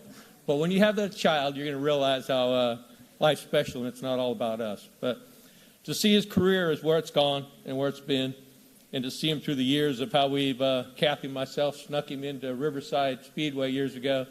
Had an old Grumman truck and put him underneath the back seat and slid him in there so he could hang out and watch the races and do what we did. But it's one of those deals that all I can say is we all know Kevin for what he is. I've got an opportunity to work with him, and he can be a great one. He can be a tough one. He can be a little pain in the ass, which sometimes he can be. But it's one of those deals like me and Hornaday, here I'm spotting here, one of the best ones that me and him were very tenacious with each other, racing each other. It was a great deal. We had an opportunity. We were racing years ago at Loudon. Everybody's yelling on the radio. Hornaday's leading the race, and then Harvick's running second, going back and forth, Here's about 3 pit boxes. I just go, Corelli, you need to go see Harvick. I go, well, okay, well, what happened? Obviously we got beat. I think Kyle ended up winning the race when this went on, and then next thing you know, Corelli, Hornaday's fired. He's going to cut us loose. He was mad as heck, man. Talk about a hornet's nest. But he says, all right, you guys don't understand how hard these races are to win. I go, yeah. But there's like 30 other people on a pit box. I'm talking to this one on the radio. Somebody else could have said something and went and did it. But needless to say, that, those are some of the good times, the bad times. We've been through it all, and all of us have had a great thing. And we all have a great career through this. And we're all from the West Coast, and it's very much an honor to see the people that are inducted tonight, to hear the stories, to see what they do, to see Kurt coming in tonight, hearing about the sprint car race stuff. And it's one of those deals that I'm very honored to introduce Kevin. He did say he was going to do a Q&A. If anybody's interested when he gets up here, he'll do a little Q&A for everybody. So don't hesitate, just ask him. I ain't got much to say other than, Kevin, we called you the kid. I've watched you win a lot of races. You're one hell of a racer. To see what you've done from being a team owner, a boss to me, a guy that saved my life, to a dad, a father, and now a Hall of Famer. So congratulations, and to all you guys, congratulations to you. There he is.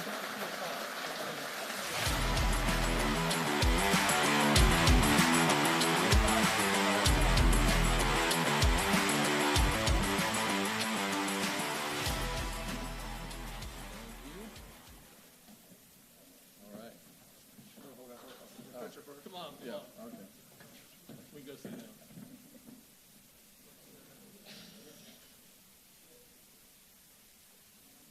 One more for you. Come on, smile. All right. Thanks.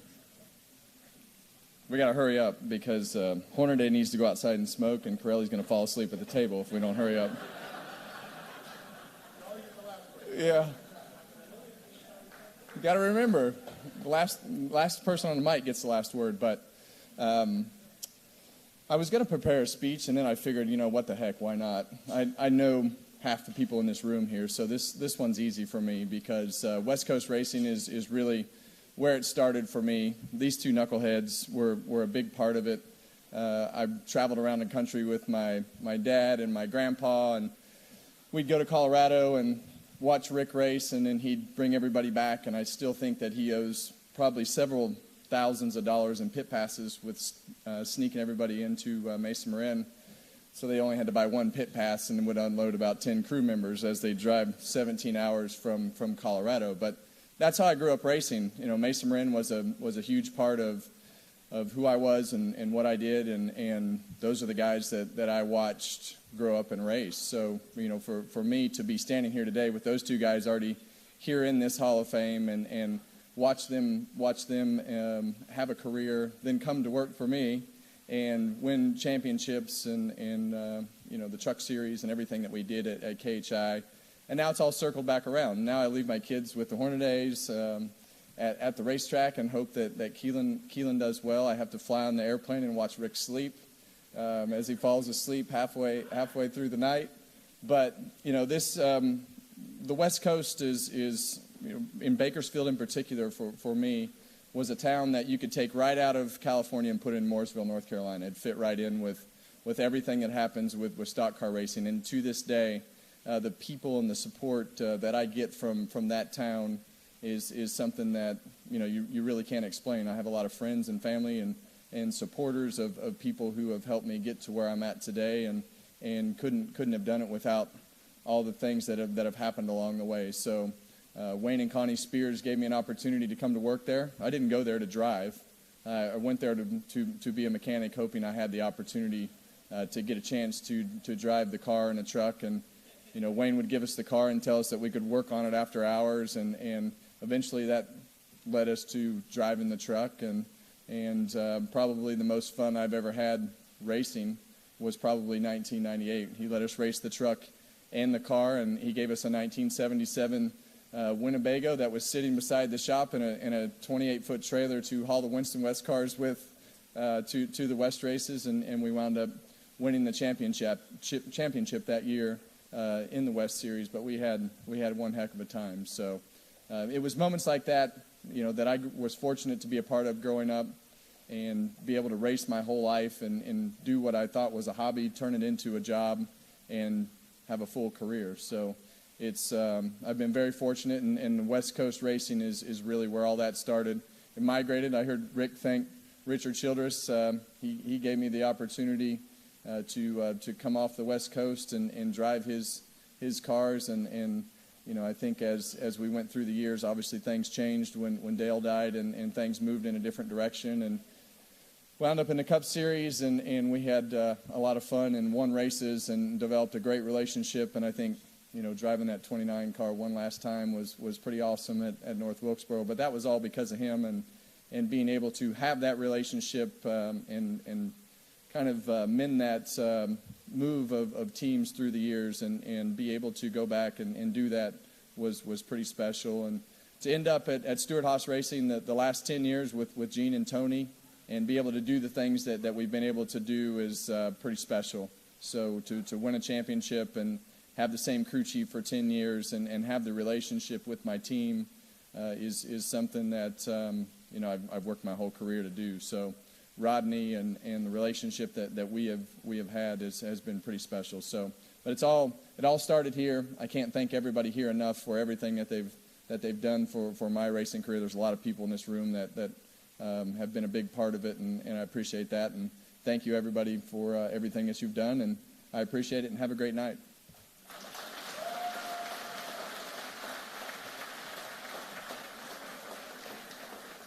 Congratulations, Kevin.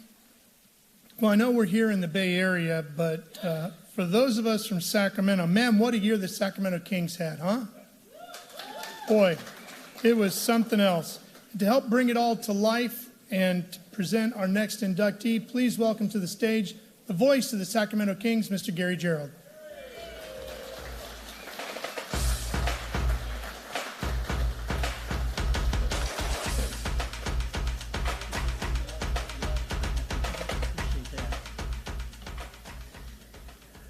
Thank you, Ralph.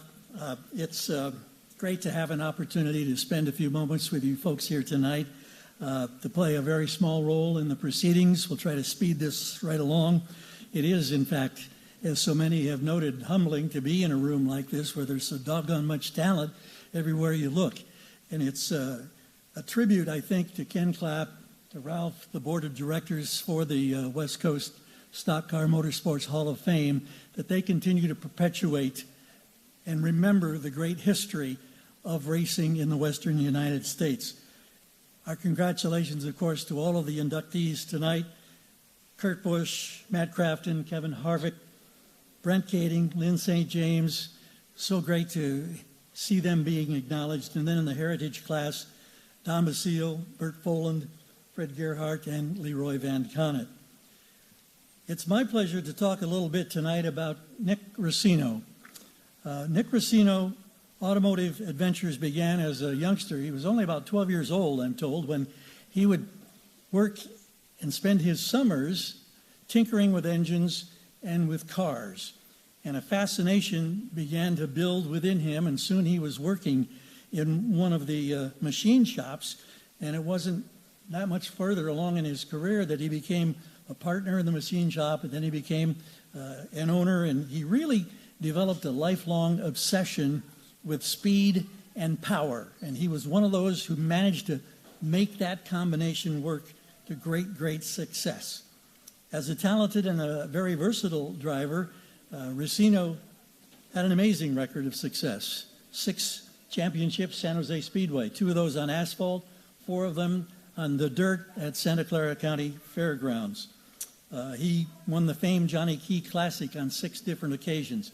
He won 120-plus main events. He came to be known as Quick Nick because, as you're probably well aware, on more than 200 occasions, he was the fast-time qualifier. And that spanned 17 different tracks in the West. 9 track records were established in that amazing run.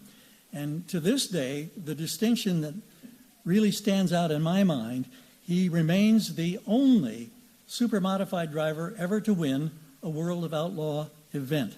And amazingly and ironically enough, it was exactly 44 years ago tonight that happened at West Capitol Raceway in West Sacramento. I happen to be the track announcer, and that's why that is forever etched in my memory. Unfortunately, Nick is not here tonight with his son. We were expecting that they would be here.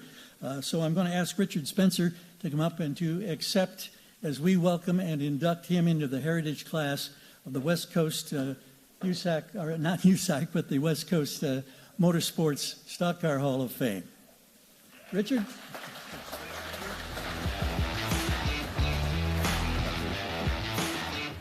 On behalf of Nick Racino and his family, I'm honored to accept this award for him into the West Coast Stock Car Motorsports Hall of Fame. I wish I looked better for a picture, but it'll be just fine. So again, he was sorry he couldn't be here, and as Gary said, congratulations to all of our recipients tonight, and I'm glad everybody had a good time. I'm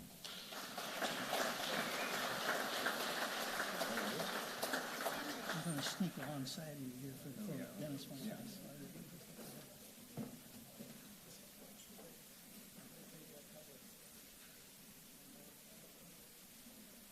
Thank you.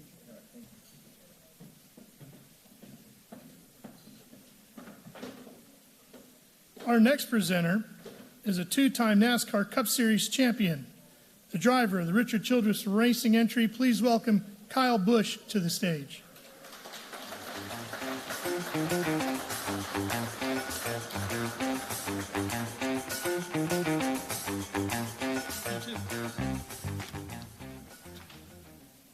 Well, I didn't know Mom dressed us tonight, so in case you noticed, Kurt's in blue jacket and tan pants, and I'm in vice versa. So that was not well planned. Thank you very much. But congratulations to all the inductees here tonight that we're honoring. It's pretty remarkable and pretty cool to see such a beautiful scene here at Sonoma Raceway. But it's my honor here, obviously, tonight to induct my brother, Kurt Busch, into the West Coast Stock Car Motorsports Hall of Fame.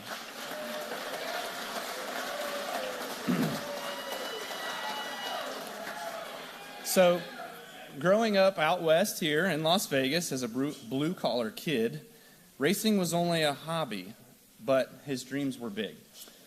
And as Kurt's first crew chief, me being 7 years younger than he, I knew the rest of his crew chiefs were going to need a lot bigger wrench to work with him.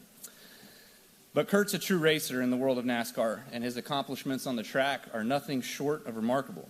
The 2004 NASCAR Cup Series champion has 34 Cup wins at NASCAR's highest level, 5 in the Xfinity Series, while driving for me, being his owner as well, too. Actually, there was only one of those, so he also was the only Busch to win in that Kyle Busch Motorsports Xfinity car, so give credit where credit's due. Not to mention 4 wins in the Truck Series, all during his rookie season where he came up runner-up to another West Coast Hall of Fame inductee, Mr. Biffle. But speaking of winning, while amassing 7 total wins, Kurt also was the 1999 Southwest Tour Series champion here on the West Coast for the Star Nursery team based out of our hometown, Las Vegas. Time and time again, Kurt has proved why he's one of NASCAR's 75 greatest drivers to ever take the wheel. Speaking of Vegas, just, again, winning, right? It's all about winning. So countless wins in the late models, in the hobby stocks, championships in the hobby stocks, modifieds, Legends cars, championships in Legends cars, wins in dwarf cars, championships in dwarf cars.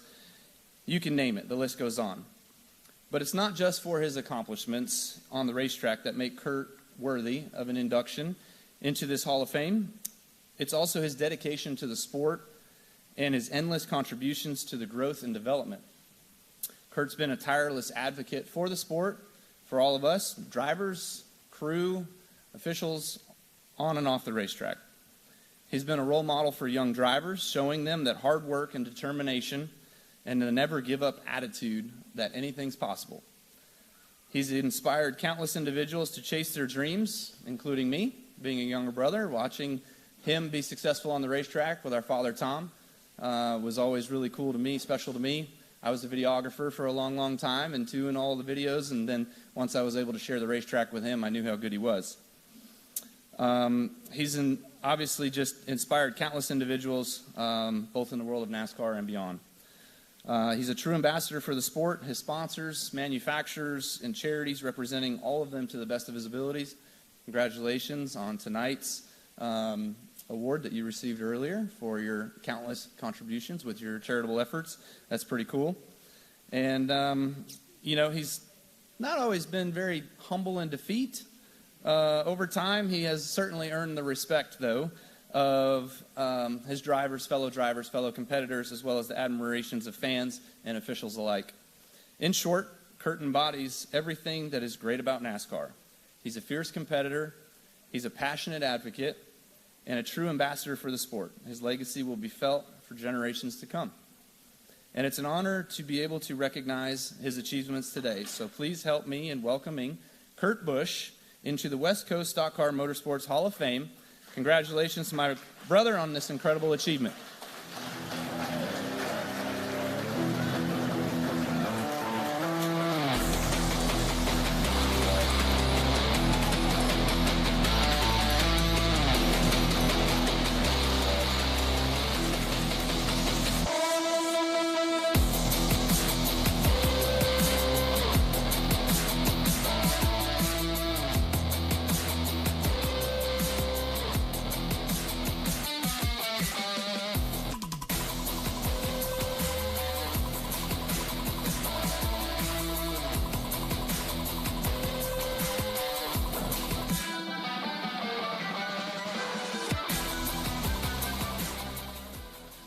try to trim the fat here a little bit, but the stories are so incredible of all the legends that I've watched, and even my little brother. Thank you. It was nice to be honored and introduced by the guy that taught you everything that you know in racing.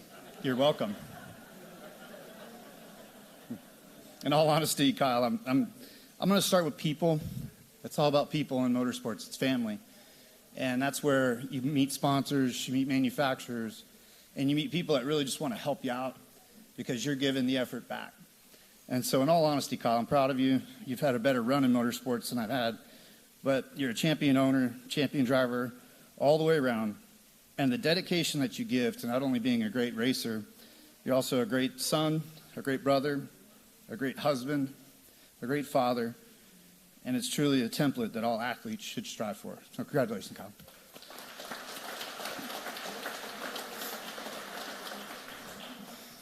But did you ever win the Daytona 500? Did you ever run the Indy 500? Still got a couple, but you did let me win Kentucky one year. That was nice. Well, I'm pretty much done because all my shit's on the internet, so go Google it up and we'll go from there. But now, this, again, it's about family. And Mom, thank you so much. Dad didn't quite make this trip. Grandma's no longer with us. But Mom ran the pay window. She ran the scoring booth. She got everybody in qualifying lineup. Dad was racing at the same time. Grandma's babysitting Kyle up in the grandstands, which we all still do. But the effort that our family gave, it was to go to the track and not make friends. It was to go to the track to win. That's really what I learned right away, because there was guys throwing wrenches at me and death threats and coolness, because I kept hitting this guy's 72 Torino when I had Joey Mancarey's hobby stock. Joey was my first car owner. It's because he couldn't drive for shit. And my dad's like, hey, help Joey work on his car a little bit and then go practice it. And I was about 3/10 quicker than you, and you're like, there you go, kid. And we won the championship in 3 divisions at Las Vegas Speedway Park in 1996. Little version of a Triple Crown. But that's really what started to kick things into gear. It's where I was introduced to Craig Q, who is by far the biggest influence in my racing career other than in my family, my immediate family. Craig Q from Star Nursery.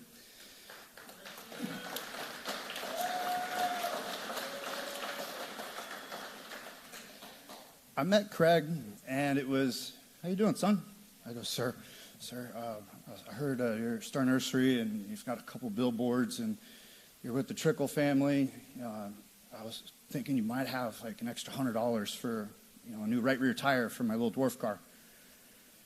Just reaches in his pocket, hands me this $100 bill, and it was that easy. Oh my God, it's all I got to do is just go ask people for money for racing.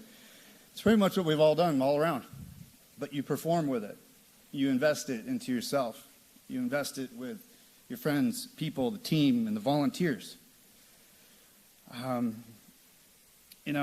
My dad was a really kick-ass racer.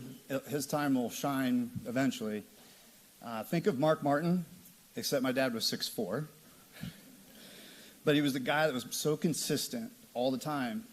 Like I said, we went to the racetrack to win, and he had to protect his car and keep it clean so that we didn't have to put so much money back into it. There's Tommy Voiles, is my godfather. He helped my dad in racing, and he went back to North Carolina, actually crew chiefed with Sterling Marlin's Busch car for a little bit, and he came back, and he saw us doing our thing. That was when Lee and Dick Cobb were helping my dad, and all the countless volunteers in the Vegas community that were on Dad's team. That's where all this started. I mean, he's teaching me how to scale cars and set up the strings and caster, camber. Of course, I had to change the rear end gear. That was the smelliest stuff.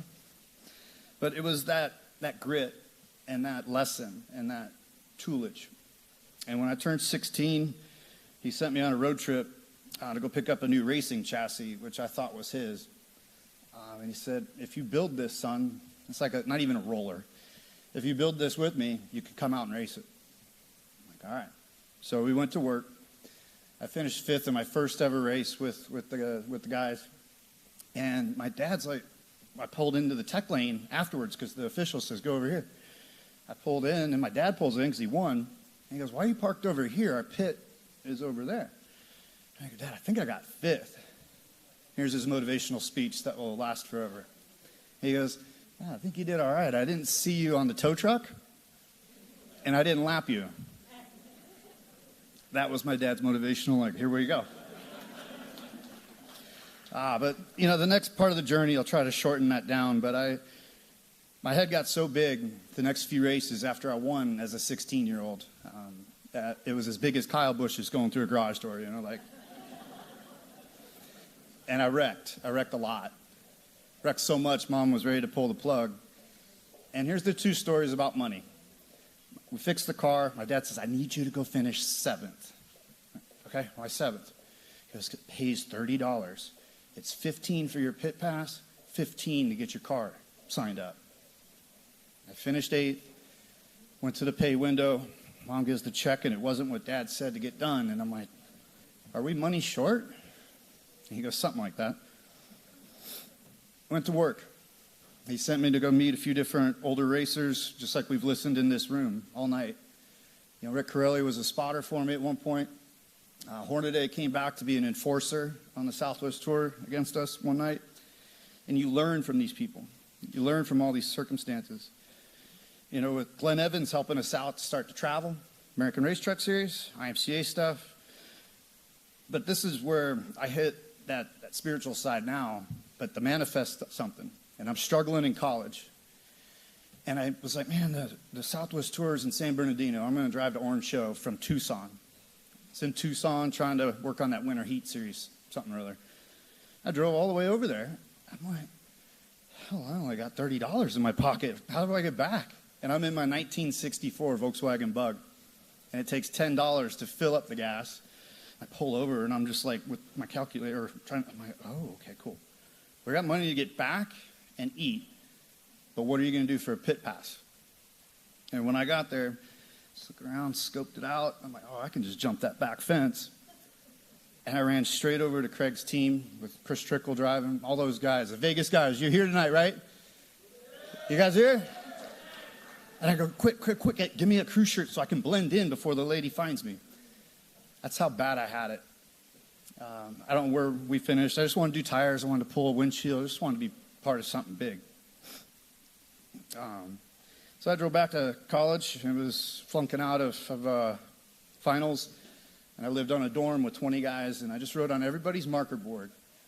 I said, I'll be back, but I'll be the 2004 NASCAR champion. And that was 1997 when I flunked out of college and drove back home. Thank you, Craig. Thank you, the Kaiser family. Aaron Jimenez is here. He's a legend with the Star Nursery car. Jesse Walker deserves a huge mention. He was my mechanic with our dwarf cars and stuff, and he moved to Detroit with me back in the Truck Series days. That's where you start to get caught up with everything that's on the internet. But let's go back to the timeline real quick. 1994 was my first ever race in anything competitive. September of 2000, Jack Roush puts me in a Cup car, and I qualified 10th in the NASCAR Winston Cup Series. And Dale Sr. comes up and he goes, son, I didn't think you were ever going to lift. And I'm like, oh my God, that was just Dale Sr. That's how fast it all happened. It's why I wasn't ready. It's why I made all those mistakes. I was barely old enough to get the cold beer. Mom would help me smuggle it with the Southwest Tour guys. But just to get real quick, 01, rookie year, finished 27th in points. Crew gave me Jimmy Fenning. The second year, we were third in points. Won 4 races. 2003, IROC champion. I wrecked everything in Cup, or I finished first and second that year. 2004, I found consistency by blocking out everything in my life. I had no girlfriend. The media was just thrashing me with all the things that were going on. I put the blinders on. I said, all right, with this format, who's won the most championships in this format? Nobody. Who's won the most in this sport? Let's find out their average finish over the final 10 races. and see who's done it the most. Of course, Jeff Gordon, Dale Sr., Terry Labonte had a couple in that stretch. This is Tony Stewart's second title was in 02. And I'm like, man, their average finish is like 6.7. That's all you got to do. That's all we did. That's all we did to win that first set of playoffs, because the points would carry over. And we found our way through the system, even with the wheel coming off down there in Homestead. But somebody took my left foot off the pedal, the brake pedal. Like, you're in the snow, you're like, oh shit, oh shit. Like, my nose tingled. I knew I was wrecked into the end of the barrier. I was done. Something happened to take my left foot off the brake and turn that into a NASCAR championship.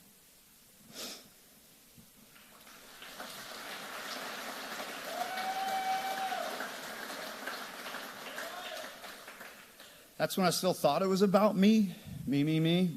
And when I went to Penske, it was a rough start. They didn't know what coil binding was, which meant they were 3 years behind. We did have some fun. We won every year. We made the playoffs most of the time. Podiumed at the Daytona 24-hour together. It took me forever to convince Roger to do that. But 08 was a struggle mentally. That was the car tomorrow year. That was where I'm testing Michigan. I'm going down into the corner, and we had a plywood front splitter still, trying to do research. And I'm like, who's got the bandsaw out? What's going on? I was rubbing through the splitter that was wood. And I'm like, this is cup. What is going on? So I had a pretty big hissy fit for 08. And then tried to put it back together for 9 and 10. Won here at Sonoma. We won All-Star. We won the 600. We were doing it. But we weren't finishing in the top in points. The inconsistency wasn't there. Again, just trying to find my way. I went and qualified for the Gator Nationals just to do something different. And then my little brother saved me. 2012. Actually, James Finch was like, well, kid, we might not win any races, but we ain't going to lose any parties. I'm like, that sounds great right now. And that was Finch's car. We had fun. But Kyle put me in KBM's Xfinity cars and trucks, and that gave me the formality and the professionalism to work for my younger brother. It's a very cool experience that taught me how to work for Tony Stewart as a racer and how to work for a lot of people that then I started to gravitate towards. Barney Visser, thank you. Todd Barrier, Cole Pern, the whole gang, Furniture Row. That was great to be in the playoffs. Hey, buddy, where'd you go? You know, in 2014, to run the Indy 500. Again, that was another adventure I wanted to put myself on and resurrect my career, put my name back on the map and go do something, because Roger would never run an IndyCar for him.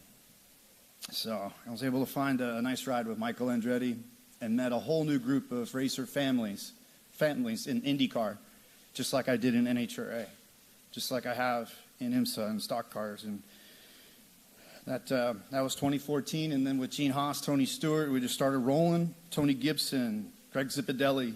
That's when I met Billy Scott, who's the current crew chief at 2311. We were rolling. We almost made the Final Four a couple times. But business changes, things change in the landscape, and I called Chip Ganassi through Felix Sabates, and they're like, good. He's Cuban. He's great. He's my favorite guy to make fun of with my accent. Good. You call Chip. You fly to Pittsburgh. I get you a car. Okay. That's all you gotta do. I get you a car. Okay. Bye. And I was able to do that with the help of Monster Energy.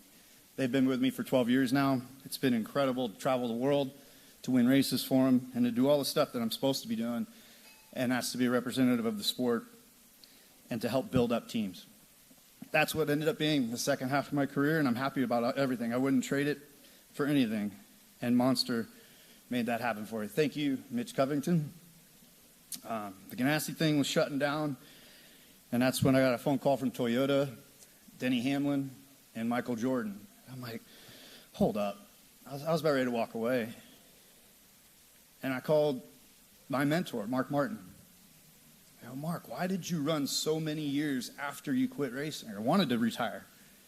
And he goes, Kurt, because the phone kept ringing. Thank you, Toyota, for making that phone call, building this 2311 race team up, doing it with Monster Energy. Said, we're rolling, we'll go with you. And when I met MJ for the first time, he just said, son, you're the guy we want because you race from here. But we need your 40-year-old experience to help develop our young team. And I said, yes, sir. Can you sign this rookie card? But just like to wrap it up by saying this. Again, it's been an incredible ride. I wouldn't trade it in. All the stories, Kaeding, my dad and I watched you so many times running wingless cars. Lyn St. James, good to see you again. You were always an inspiration. My mom was the better driver in our family, too, with a Pinto, by the way. And so, I would never truly be able to thank everyone for helping and sacrificing so much to get me here in this moment tonight. But although I'll be forever grateful to every person who has impacted my life, including the millions of race fans who were always there for me, I'm now rooting for my little brother. Thank you, everyone.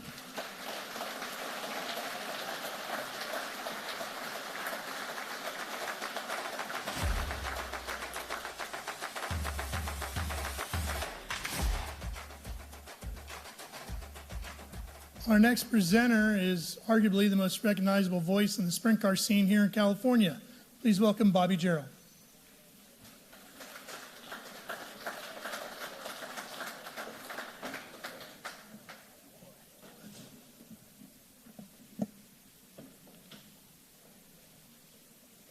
Just want to start by saying congratulations to all the inductees here tonight. A special congratulations to Leroy, who is someone that I got to see a lot as a little guy at the racetrack. He won that Gold Cup back in '77, and I'll never forget that. Of course, Brent Kaeding, and also to quick Nick Racino, all three heroes of mine.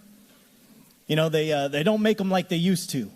And let's go back to 1957. June 1957, to be exact. That was 66 years ago. And a young racer that had drag racing as an introduction to competition was standing in the winner's circle for the very first time at the famed San Jose Speedway, the paved track. That young racer was Bert Folland. That's appropriate time to clap. And that first win in June of 1957 sent a message to the competition that Bert Folland was going to be someone to be reckoned with. Bert was part of the generation of racers that could fabricate, build, and rebuild engines and drive anything from super modifieds to midgets. By 1965, Folland had already garnered big wins, including a win indoors in a midget at the old Oakland Expo building. And then he was in the winner's spotlight again as the winner of the Johnny Key Classic at San Jose Speedway, a race he won back-to-back. In 1967 and 68, Bert won the BCRA Midget Championship, and he scored his first USAC National Midget win at Irwindale. In total domination, he set track record times in qualifying, in his trophy dash, in the heat race, and then went out and set a track record for the feature event. Again, against USAC national competition, he beat the likes of such drivers as Gary Bittenhausen and Billy Vukovic and George Snyder, Mel Kenyon and Bob Tattersall. In his career, Bert claimed 5 USAC national midget victories. He won his last feature race in 1987 at Lakeport Speedway, and that meant that he won in 4 different decades, the 50s, 60s, 70s, and the 80s. He captured over 40 BCRA midget victories and an estimated 75 NASCAR-sanctioned hardtop modified feature events. Bert's master fabricator skills and expertise on Offie, Chevy, and Ford engines made him a valued mechanic, and he spent a couple of seasons at the Indy 500 working with the likes of Jerry O'Connell's IndyCar team and the Gerhardt's IndyCar team. Now, Bert wanted badly to be with us here tonight, but unfortunately, he recently suffered a broken leg back at his home in Coarsegold. He is rehabilitating and couldn't be with us here tonight. His boys, Bert Jr. and Billy, are here with us to honor their father, and accepting Bert's heritage induction to the West Coast Stock Car Motorsports Hall of Fame is his youngest son, Bill, who we affectionately call BF.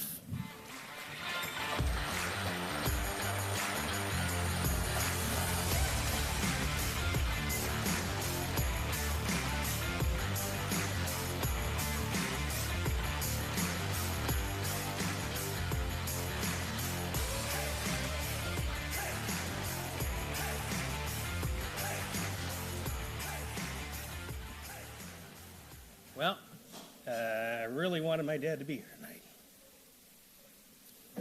Wasn't in the cards. But he wanted to make sure and thank all of his car owners, friends, families from over the years that helped him get everywhere. I mean, I've heard everybody up here said the same thing. Family. That's what racing is. It's all about family. It really is. And my true example is Miss Michelle Atkins Edwards over here. We went to Chili Bowl a couple years ago to,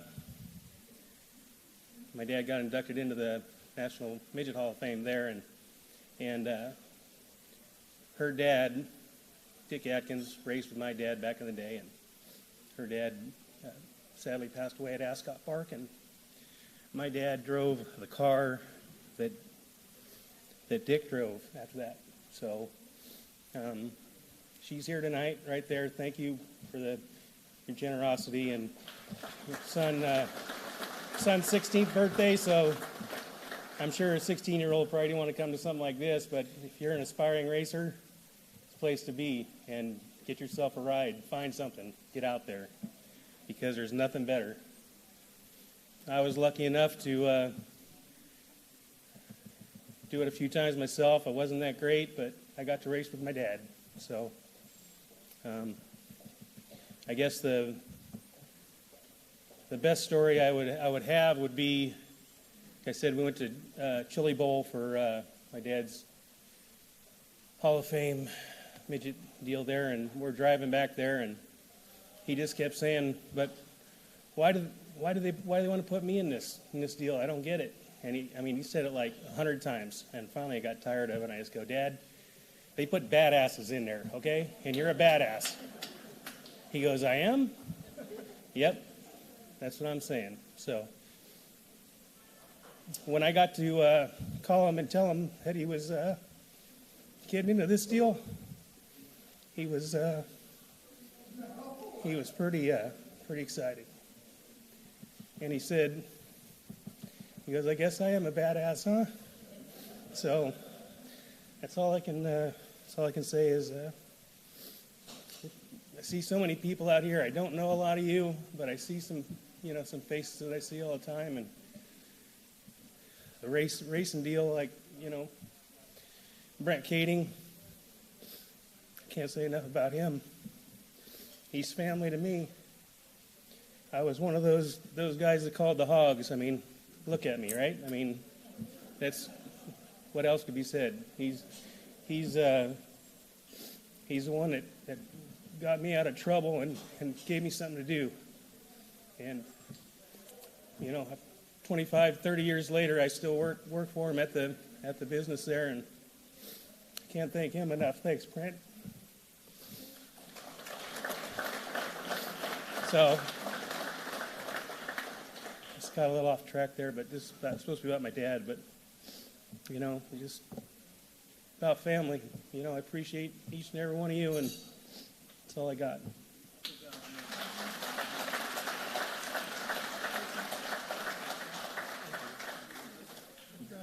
Thanks.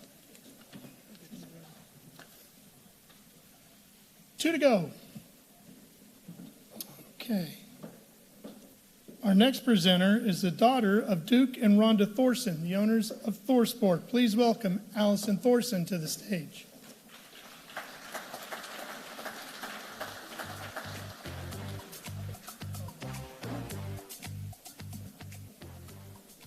Hello, everybody.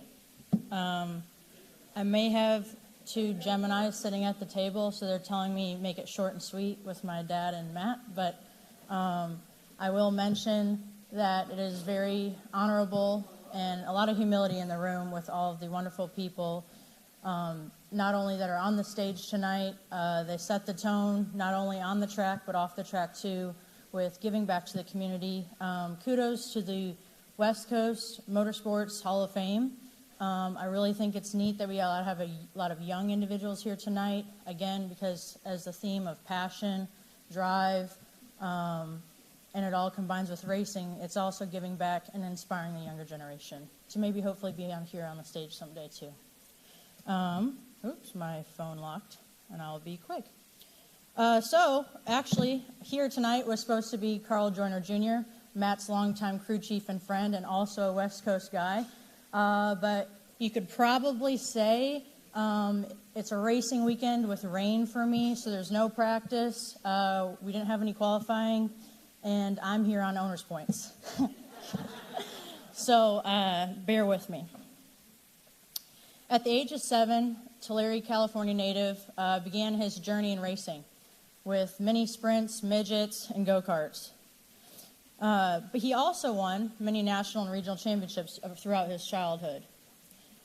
Not only was that creating a strong work ethic, but it also created to be and helped also mold Matt into the driver that he is today.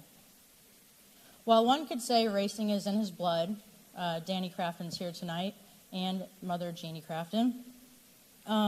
It wasn't until 1996 where his dad Danny was racing on the Southwest Tour and had an injury, so Matt filled in. Well, that didn't last long because in 1997, Matt was the full-time seat in that ride.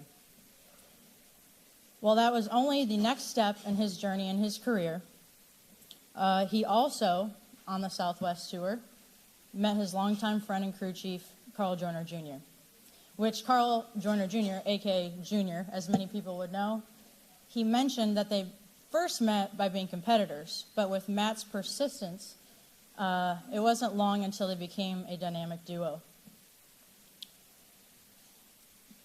Quickly going to, in the year of 2000, Matt was checking off a lot of goals. He won the Southwest Tour Championship and has also started his first NASCAR Truck Series race in Fontana for ThorSport Racing. He finished in the top 10, and I believe actually Kurt Busch won that race. So, kind of full circle. It didn't take long because the next year he became a full-time driver for ThorSport Racing. Matt not only moved himself to Sandusky, Ohio, where ThorSport is based, but his entire family and entire shop family. Michael Munoz is here tonight. So, we're still full circle. And also, he's probably like the brother I never had, because being an only child and a daughter of a race team owner, you quickly find out that you have a lot of brothers in the track and also in the race shop on a daily basis. So, and I would put Matt as probably the brother that I never had. The most notable point to mention throughout Matt's career in the NASCAR Truck Series would be that he's won 3 championships in 2013, 2014, and 2019. But while he was winning championships, winning races, claiming poles, he accomplished much more. In 2013, he became the driver with the most consecutive starts, passing actually a ThorSport driver at the time, Terry Cook. But now, here in 2023, he's well over 500 career consecutive starts in the NASCAR Truck Series, which I'd say is an accolade that many would raise their eyebrow to. It's incredible. But not only is Matt a man of consistency, he's also a man of loyalty.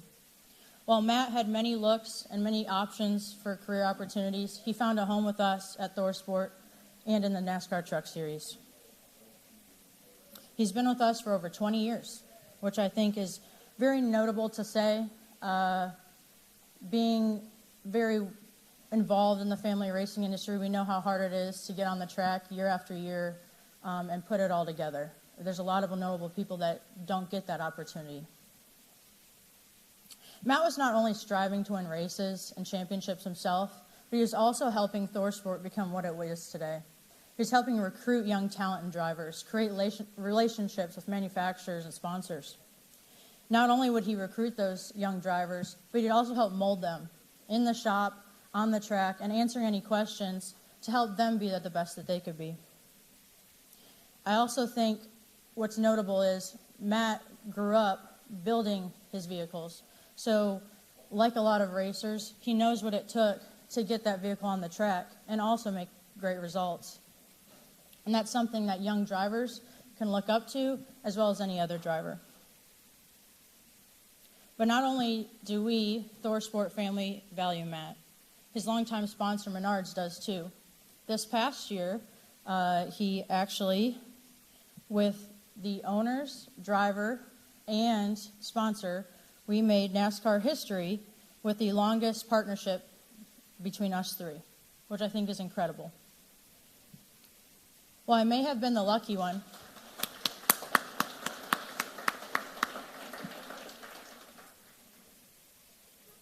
Well, I may have been the lucky one to introduce Matt tonight. I know many here give you the nod and congratulate you as well. So without further ado, I'd like to introduce Matt Crafton, a 2023 West Coast Motorsports Stock Car Hall of Fame inductee.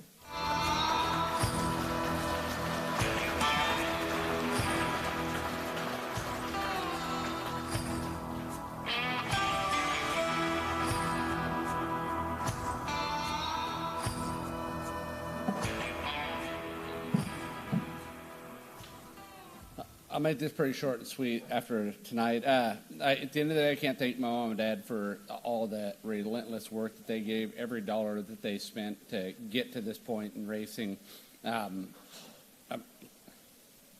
Sorry. My old man always told me, you better dig at this racing because you suck at mechanic. I mean, you can't figure this stuff out. So that was always number one thing that he always told me. You better remember every time you go out there and you qualify and you race, you better remember how many times it took you to change the spark plugs in that 1995 Astro van. So can't thank my parents enough. Thank Duke and Rhonda Thorson for believing from a kid from Prairie, California. I think it was 30,000 people when I left there. So give me the opportunity to do what I do and do what I love to do and still love to do it. And at the end of the day, Hornaday, I'm still after your ass. I mean, at the end of the day, it's taking me a lot longer, but I'm still going for number 4, as you always said. So I'm still digging. Thank Junior Joyner. He always says, I carry you longer than your mama has.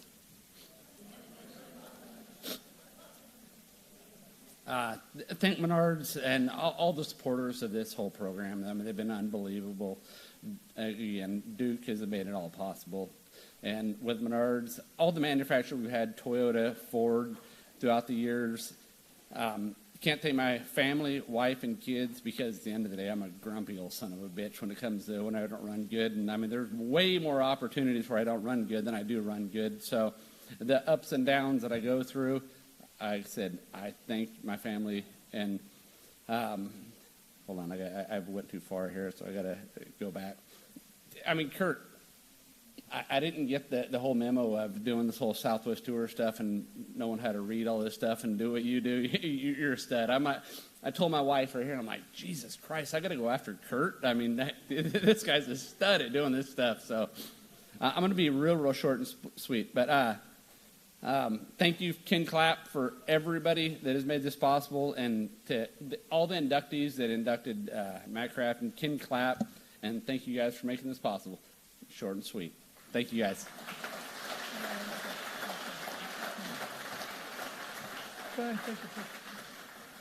While Matt is taking his pictures over here, we got one more thing for him. Matt, I know your wife has started a foundation. And as you know, here at the West Coast Stock Car Motorsports Hall of Fame, we've given out over $800,000 in the last few years, and we'd like to give out a little bit more. So here's for her foundation. Thank you.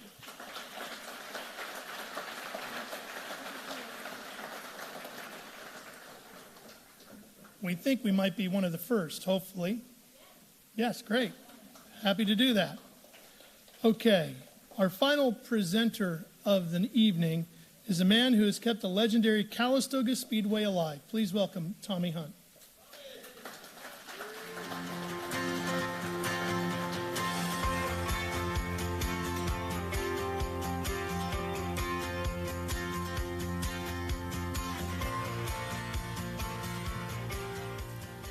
Thank you, Ralph.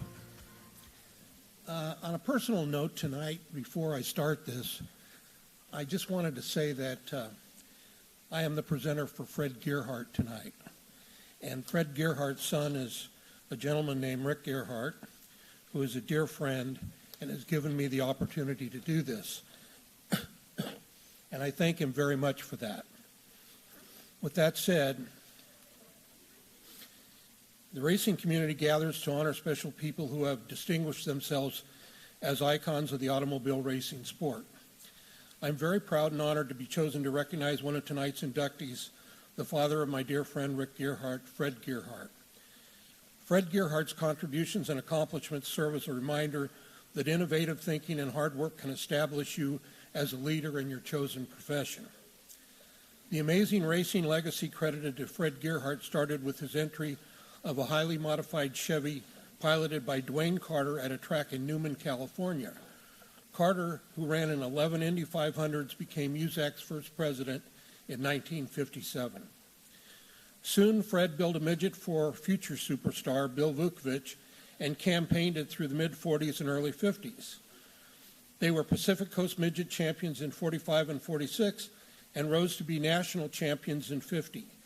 After Vukovich turned his attention to winning 2 Indy 500s, Fred hired a new driver. His new driver, Johnny Parsons, captured the 1956 Pacific Coast midget title. Fred now turned his efforts toward participating in the Indy 500. Gerhardt built or owned cars that ran at Indianapolis from 1957 to the early 70s. Some notable triumphs were achieved with the help of ace mechanic Phil Casey, who was an earlier inductee in this hall. IndyCar wins at Phoenix and Michigan, as well as a second-place finish on the dirt at the famous Hoosier 100 were highlights. In the early 60s, the scene was changing at Indy. The revered roadster was now challenged by rear-engine cars crafted in Europe. Fred recognized that to be competitive, you would need to utilize this new technology from Europe.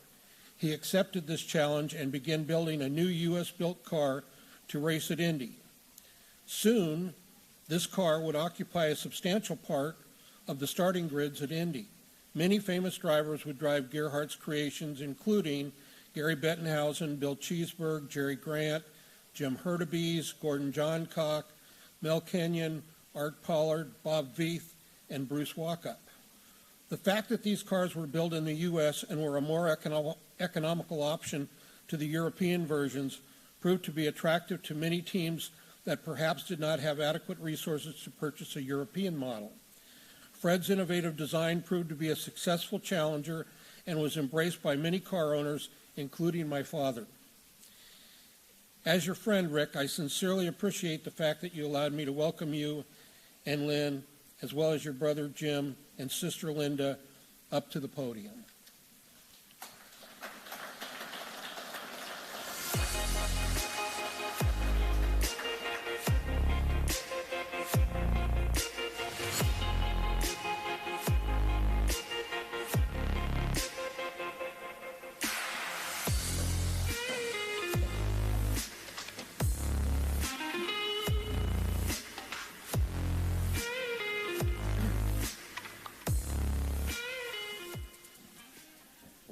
It's really an honor for us to be here tonight.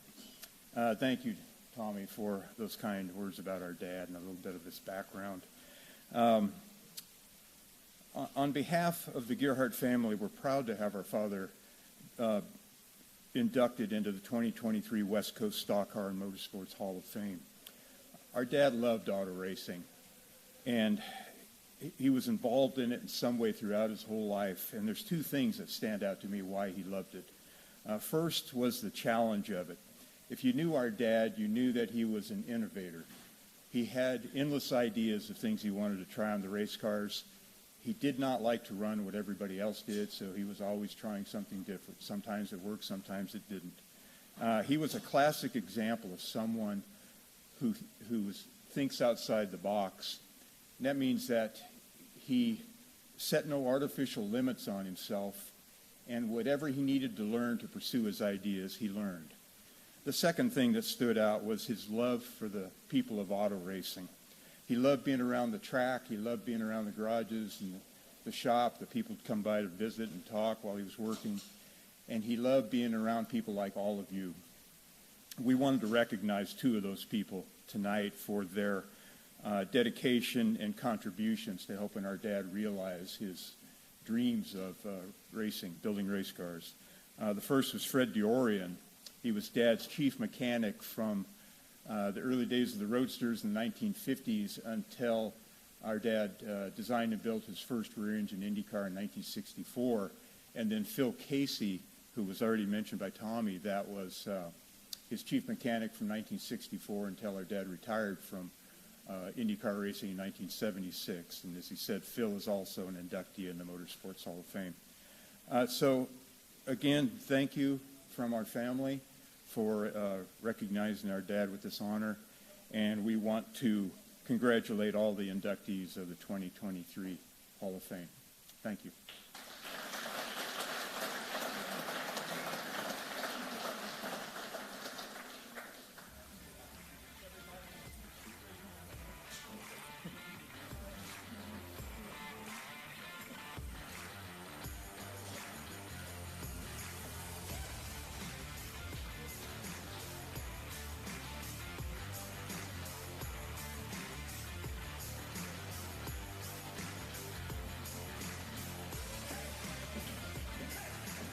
Wow, what a night, huh?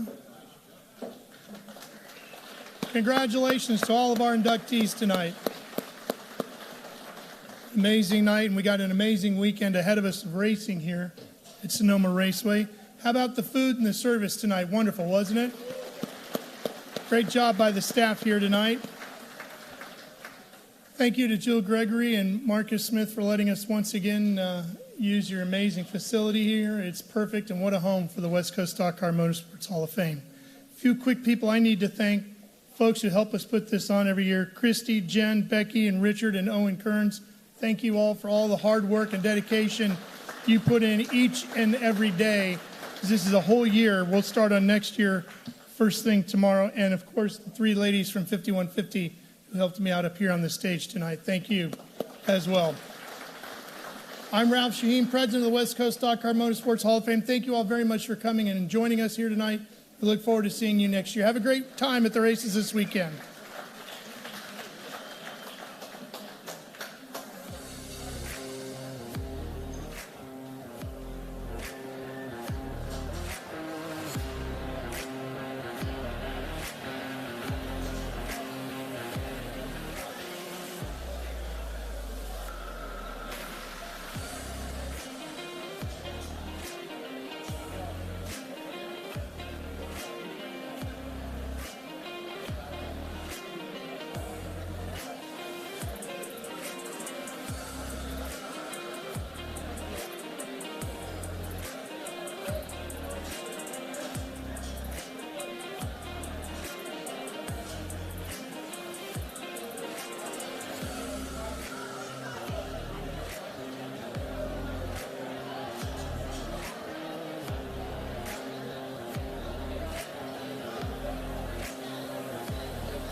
very much.